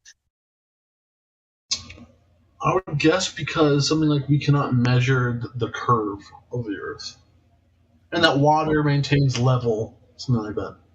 Oh, okay. And what do you say about that? I think that. I mean, I disagree. I mean, I think that water can look level while not being level. And I think what the whole concept of level is level relative to what? Yeah, it's not a. But here's the issue, though. Ecological. It's not an agree to disagree position. You're gonna have to provide some evidence as to why you disagree, and that's the issue. There isn't any evidence to the disagreeable point. It's just somebody saying "nuh-uh," and it's like, okay, I know that you said no, but now you're gonna have to provide evidence to the case. So we don't see the Earth curving anywhere, and we don't measure it curving anywhere. And if you do measure it curving anywhere, then that's the claim of the globe Earth. Well, the Earth being its oblate spheroid anyway. So now we're going to have to bring the evidence forward. What do you think are the three top arguments the globe side says for why the Earth is round? Why it's curving, or why it's why do people think it's curving? Other than the propaganda. Ships going over the curvature of the Earth. That's one. I'm just one of them. I could name a few others. Satellites in space. Yeah. I mean, pictures from NASA. Like just on and on. Live stream ISS show you every day the curvature. But even if you believe it's flat and it's propaganda, like there at least is some quote unquote scientific explanation for why they think it's round, right? No, it isn't. No, they don't. No. You don't think they have any scientific reason whatsoever? No. Name one. Right now. Well, name one. Let me just Google. Go ahead. Yes. Scientific. Remember, scientific. So stick with scientific. What scientific reasonings do they have for the Earth being a globe? Please provide the evidence. Take your time. No, I'm not saying that it's necessarily true. I'm just saying what are the reasons? Oh, I know. I'm asking you to look into the question and also type it into Google and try to find out what the answer is. And then once you do, post it in live stream voice text so that everybody can see. Wait, let me give you. I don't think you can do that yet. Just give me a second. I'll give you the rule. Hey, I'm like I am never afraid of like facing this question head on because I know I'm correct. And I know that sounds a bit have something off the top of your head for why they think it's round. You really think they have given you an answer? I just mentioned it. They think bolts are going over the curve. Like if you're to ask like the top quote unquote scientists, they're going to give you more of a reason than that. Even if they won't. No, they won't. No, they won't. They're telling you bolts are going over the curve. Ecological. The problem is because do you know this? Wait 1 second, Sasha. Do you know this, or are you? Because you're referring to people who are science communicators saying that they would have a good answer. No, they don't. They tell you bolts are going over the curve. The science communicator answer, but they would have a answer. The answer is the bolts are going over the curve. That's why the Earth is curved. Do you know that? That's what they're saying. If you don't, I can play a clip. It's just that easy. I'm serious. I'm dead serious. I don't know what some have said that, but I'm sure there are also some that go into greater explanation. No, they don't. Ecological. That's what. Here's the confusion. You guys think that somebody's out there saying some really deep things about the Earth? No, sir. They're not saying anything deep. That's the most important part of this whole thing. You know what's startling to those who actually think that there's something important that they're saying, and it's complicated. They don't say anything to that effect. Ecological. And you know what? And you're gonna be really like your hair is gonna be blown back, bro, because you're gonna be like, really? This is the whole thing that they're rebutting the idea. Like, and this is what I've been believing is that these guys have an answer and their answer is bullshit. Like, wow. Like, to you, you're going to be just completely taken back by it once you hear them say it. But I'm telling you this because we've been in this like discussion for years. We've heard their explanations. They don't have anything much more than what I just told you. And they do little boat demonstrations and over a curved surface, and it's ridiculous and it's redundant and it's a shame, to be honest with you. Like, they don't have anything better. I'm being serious.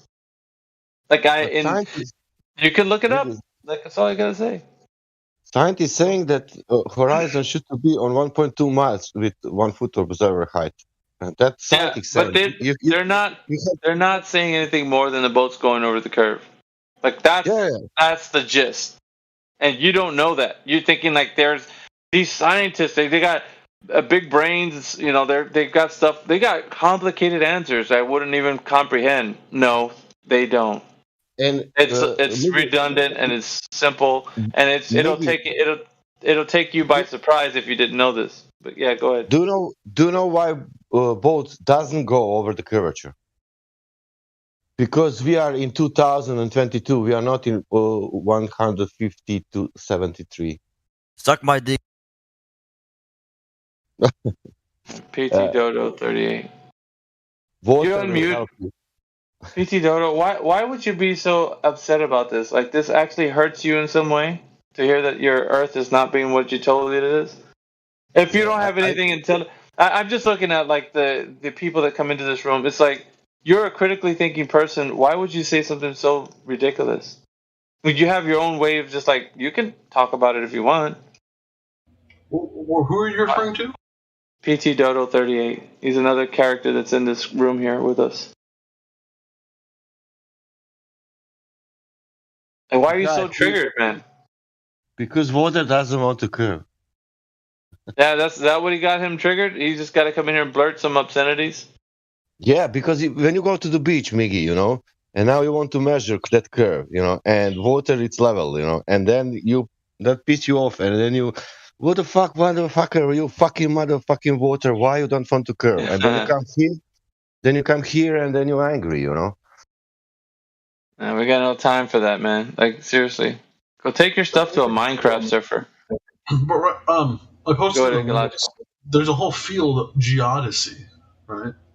Yeah. There's a whole field of studying the shape and measurements of the Earth. I know that, ecological, but what have we... Like, we have got no closer to the fact that they're not telling you, or they're saying something redundant. You think that there's some complicated answer, sir. There isn't. It doesn't matter how fancy you want to dress this thing up, ecological. It's going to come right back to where their explanation for their top answers are because boats are disappearing over the curvature. I'm telling you this. Like, you think that there's some guy... On this article, there's no mention of boat. There's no boats here. All right, go ahead. Talk to me. Speak to me. Tell me why you think that they think the Earth is curving. Go ahead. My only point was that they're saying more than just boats. All right, go ahead and tell me then. Where are they saying that there's more than that? Well, I posted it in the link. Shadows. Okay, well, where? Shadows, Miggy. Geodesy, the science of measuring and representing in temporarily varying 3D geometry, gravity, and spatial orientation of the Earth and other astronomical bodies, such as planets or circumplanetary systems. When it's called planetary geodesy,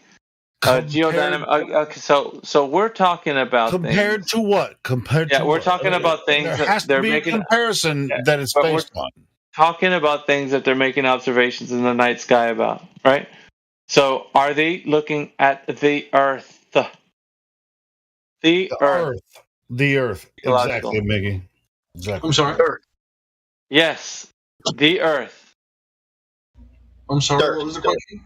Okay, so you refer to geodesy. I'm referring to this article.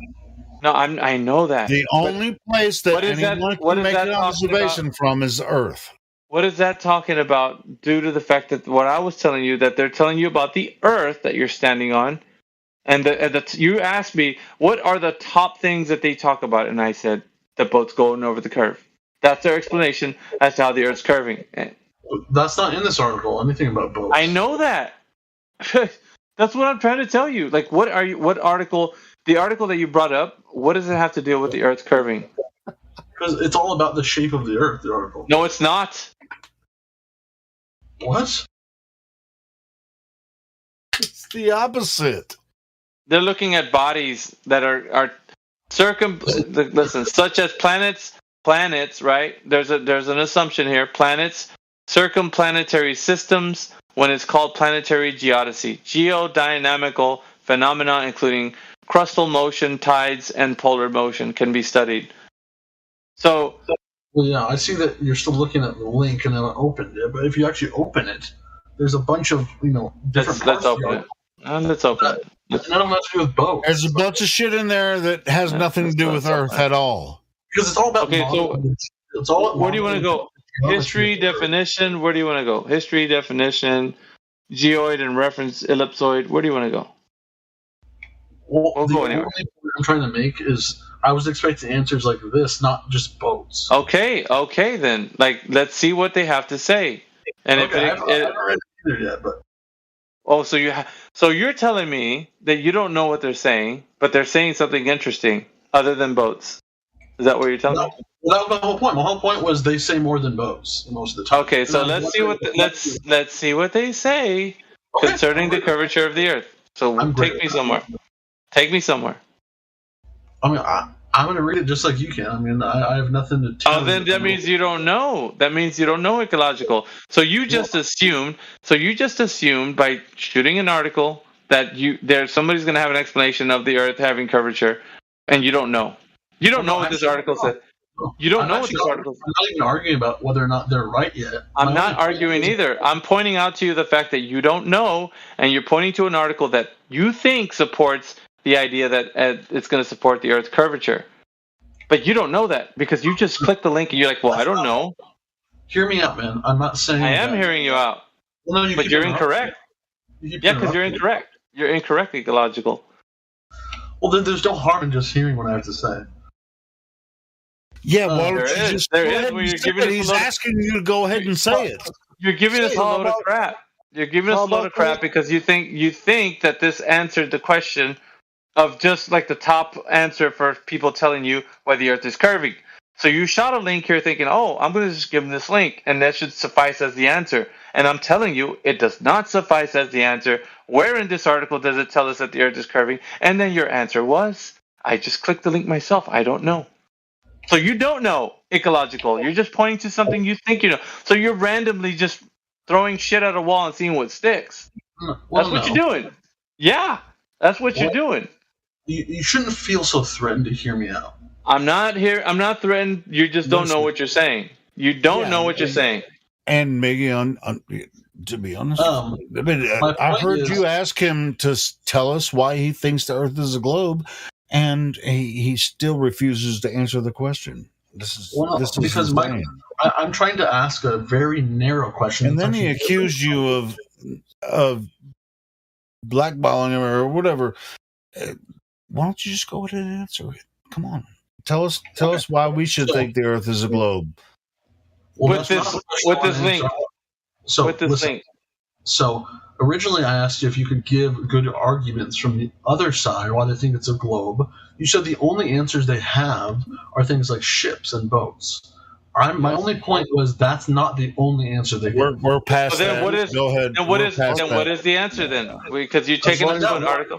All right, you're taking us to this article. Now, where in this article does it tell us that the Earth is curving at a set rate that it's supposed to be? Go ahead, take us to a place. Because you said you didn't know. You said you didn't know. So now, do you know? Did you read over this article? Do you now know? No, let's both read it. Oh, so you don't know. So we're back to square one. You don't know about this article. You're right. I don't know this article. Okay, then. Curvature exactly. Then why did you bring it up? Because I brought it up because it proves that they claim more than just boats. You don't know what it proves, sir. You don't listen. Stop. You don't know what it proves ecological. You said you just clicked on this link because you think it proves something about the Earth's curvature. And you don't know anything about this article. So I'm exposing your ignorance to the fact that you think you know what's going on and you absolutely do not. I'm not claiming the article proves anything. I'm just saying it doesn't mention you are. Why you are then pointing out the article? Because what do you understand? Why are you pointing out then the article if you don't want to prove anything with the article? Exactly, Sasha. Why are you bringing it up? As your side of whatever evidence. I mean, I wouldn't say proof, but on your side, I mean, you might say, "Hey, well, I posted this article, and here's why I think this is plausible." But you don't have any information on it. You're throwing shit at the wall and hoping it sticks. That's all you're doing, ecological. The only thing the article does, as far as I know, is disprove the claim that boats are the only answer. How? Where? I bet you a dime to a dollar that I can read the article and make it more sensible than this idiot. How and where? Stop. How and where? How and where? Show me in the article where.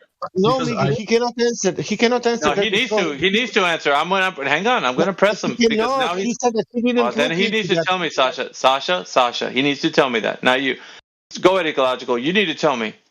I'm gonna press you now because you're saying that this somehow proves it. So how? Where? Because if I do Control F and type in boat, nothing comes up. No. How does this provide evidence for the Earth's curvature? How? Where? I never claimed it did. I just claimed it's giving more arguments than just both. Where? Where, sir? Where? Where? Well, I'd have to have time to read it. Oh, so you haven't seen it then? So therefore you don't. So therefore you don't know. You're throwing shit at a wall and see what sticks. So please let her. Well, it don't stick here, does it? Yeah. You guys are don't jump in for this ecological mystic person. He doesn't know that he doesn't know right now. But that's what we're exposing right now. We're exposing the fact that you don't know. What's the name of the guy? Ecological mystic is the name of the person that's in here right now asking us these questions. Did I lie now? Did I lie now? What's the name of the guy that said because it has to be? That made the globe thing? I don't know, but ecological mystic is pointing us to this geodesy garbage that he has no idea or understanding of. So we're trying to get to why he brought that up. Yeah, so we want to know his article, and I want to hear what he knows about it. There you go. What do you know about it, ecological? Because you're saying it says some things, and when we ask you, what does it say? I don't know. I'm only claiming it doesn't mention boats. That was my only claim. So what? It doesn't mention boats. What's that got to do with all the tea in China? What's that got to do with all what happens when I post an article? When I post an article, or if I'm trying to make a point, I'm familiar with the article that I post, and then I'll read it out and give a description of why this is true and this is not true or whatever, against the article. But you just posted something randomly that, geodesy, and you just posted a Wikipedia article, and I've already read halfway through it, and you haven't mentioned anything about it so far. Yep. So far. Because what I was trying to do is I was trying to disprove his claim that the only arguments they give is that the ships go over the About what? About what, ecological? What do you mean about what? You're saying that your only argument was that it disproves that they're not talking about boats going over the curve. What are they talking about, ecological? Do you know? That's moving the goalpost slightly because you're the moving the goalpost. How the hell is it moving the goalpost? You're telling me that this article disproves the fact that the top argument was that the Earth or the boats are going over the curve of the Earth, and I told you that's the top argument. That's what they all say. The science communicators are telling us this, and you're saying, no, it's not. It's not the only thing. And you brought up this article about geodesy. Do I have to remind you about what you said? Like, you can't really have that smart of a short attention span. A simple question: if the top argument has to do with boats, and then I give you the argument, and you brought up this article. You brought up this article saying that disproves that, and I'm asking you how. I'll tell you. So I'm not the opinion that this guy that posted that article hasn't even read it. No, he hasn't. He has not read it, and yet he's posting it. I summarized it for him in live stream voice text. Yeah, he's taking measurements in the real world, and it's taking me like 1 minute to go through the different paragraphs in the article, and you guys are acting like I said that this. Completely understand it. This guy doesn't know shit about anything He he's doesn't talking know about. anything. Yeah, he doesn't. You guys are acting like I said, here's an article that proves the Earth is round. I never said that. I only said that's not what we're saying. We're just saying that you posted something you're ignorant about and saying that, all right, just look at this Geodesy article. Yeah, it has something in there to deal with, like the fact that they're not saying that boats are going over the curve. And I'm telling you, what does that have to do? Fine, it could talk about ducks flying in the air. Who gives a shit? What does it talk about? The top argument. The top arguments for the Earth having curvature is that boats are disappearing bottom up from the curvature of the Earth. And so when you're saying this is something else, and what does it say? I don't know. I just clicked a link and there it is. Like so, it could be a link to any damn thing that you have that was no a knowledge really on. big help. That was a really big help. Thank you so much. You guys made it a pretty extreme claim that they don't give any other reasons whatsoever. Then what is the reason then? I'm asking you specifically, what is the reason with this argument, with this article? Satellite measurement. I mean, they talk about satellites in this. How did you know that? You didn't know that until you clicked it, right? Well, that's not even in the article. You're learning it? Okay, so what are you learning then? Tell me what you've learned. You should have read it before you. From the 1 minute, and not only the 1 minute, but like the moment that you clicked on it, all of a sudden your brain lit up with all this new information that you didn't know. No, it didn't. You didn't know anything about the article till you clicked on it, man. That's how it works. I'd never seen the article. That's how it works. What works, Philippe? We can tell. Do you think ducks are flying over a ball or a plane?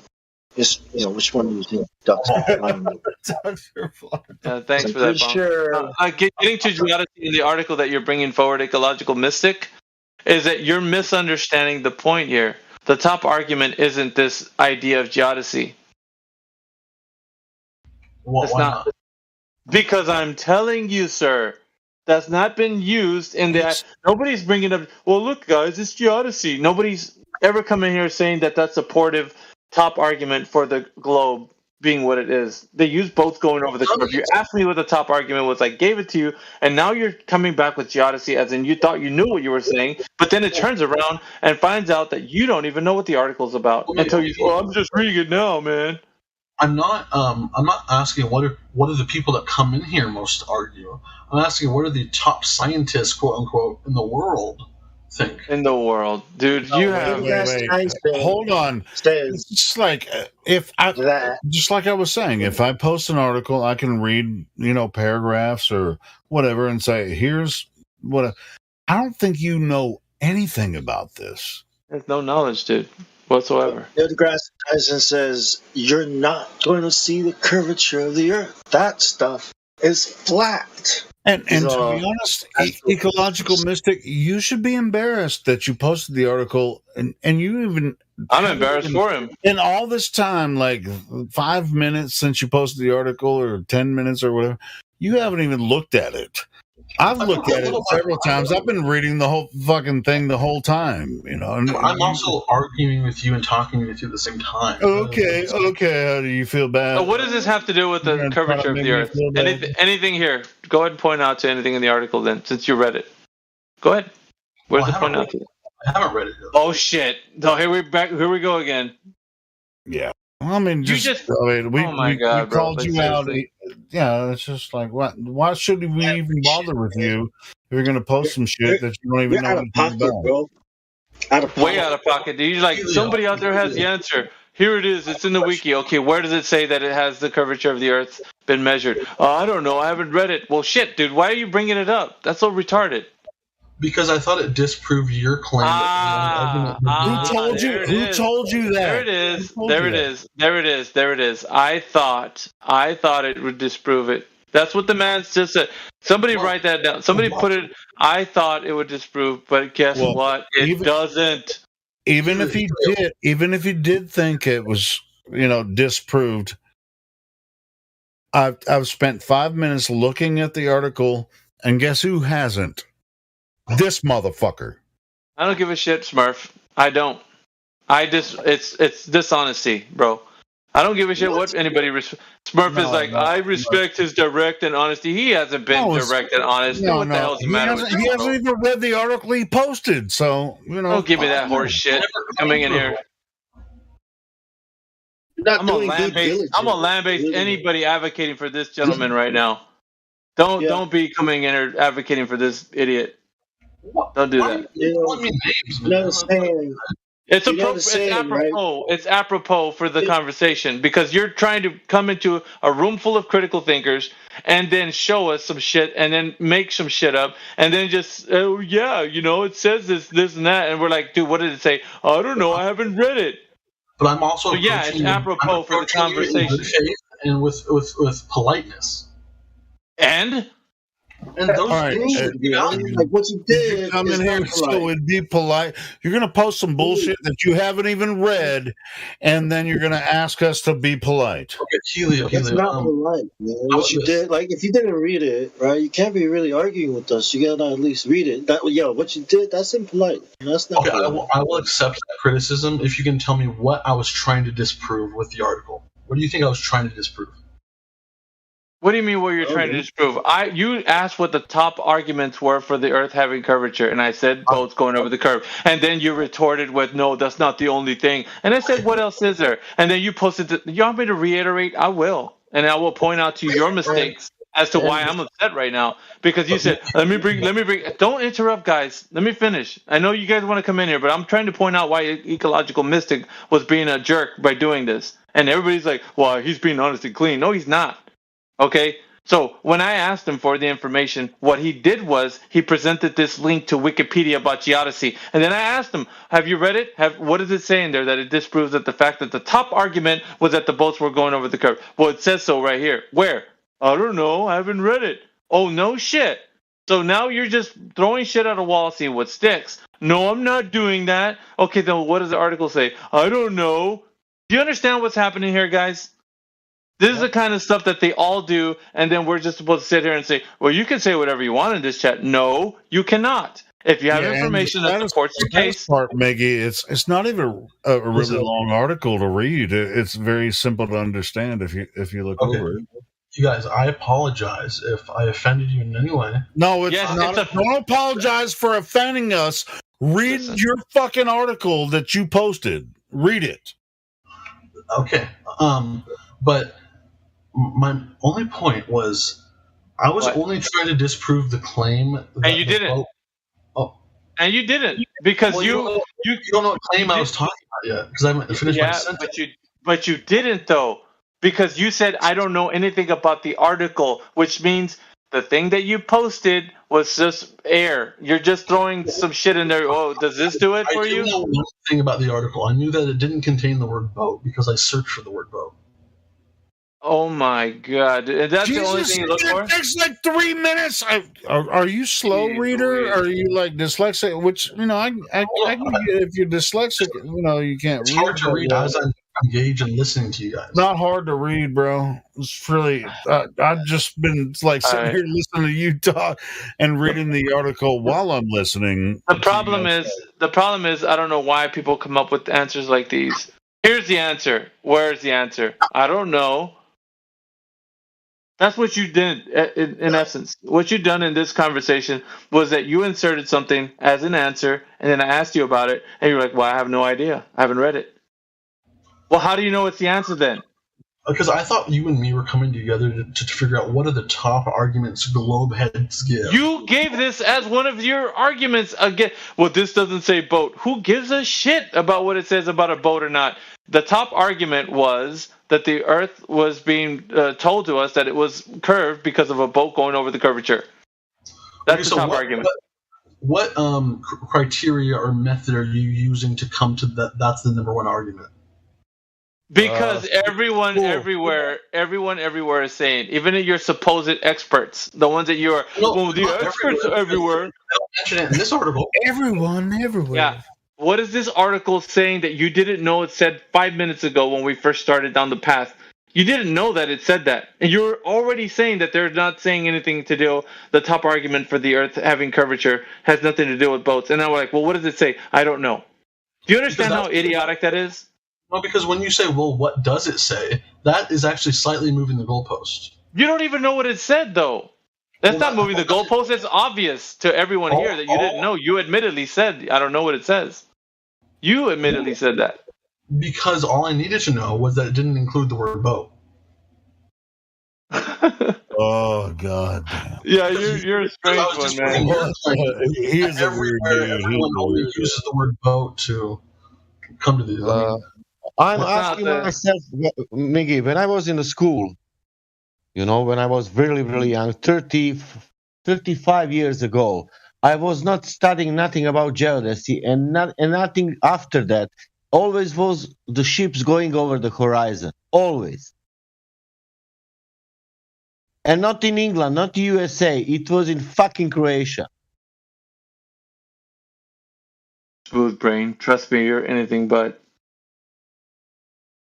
That means that we learn. That means that we learn only that information. The ships and boats going from the Columbus, and then afterwards, all the time it's going over the horizon, and you cannot see the Titanic. The Titanic stuff. How you call that? That they had that big smoke towers. You could not see because of the curvature, and then you see first it's coming behind the curvature. What pisses me off to no end is when people come in here and say this, they have evidence and they have proof, and they've never seen an article. They just type something in and then presume to have like knowledge on it. And when I ask them and they don't have knowledge, you're gonna irritate me to no end. That's understandable. So don't do that. Don't post some shit in here that you have no knowledge on and then presume to say, well, this is the answer to your question when you have no freaking clue as to what the article is saying at all. I understand that frustration, but the only thing I claimed about the article to have knowledge of is that it didn't claim to have the word boat in it. I didn't say I knew what the article said. God, bro. Yeah, we heard you say that fucking 10 times. Oh my God, I don't know. If that's the case that you heard me, then why do you... Yeah, have you read the article yet? Why don't you fucking shut up and read the article? Oh, shit. There is no boat word in the article. So what? Like, that wasn't even the... No, I was just going over the second verse or reverse of geodetic problem. They were talking about how the angles, when it comes to the right angle triangle versus, what. I'm reading the article, and this guy hasn't even taken the time to actually do it. Yep. He has no knowledge, and the reason why I kept going at it is because I didn't want him to read it because he doesn't know what it says in there. I wanted to keep saying it.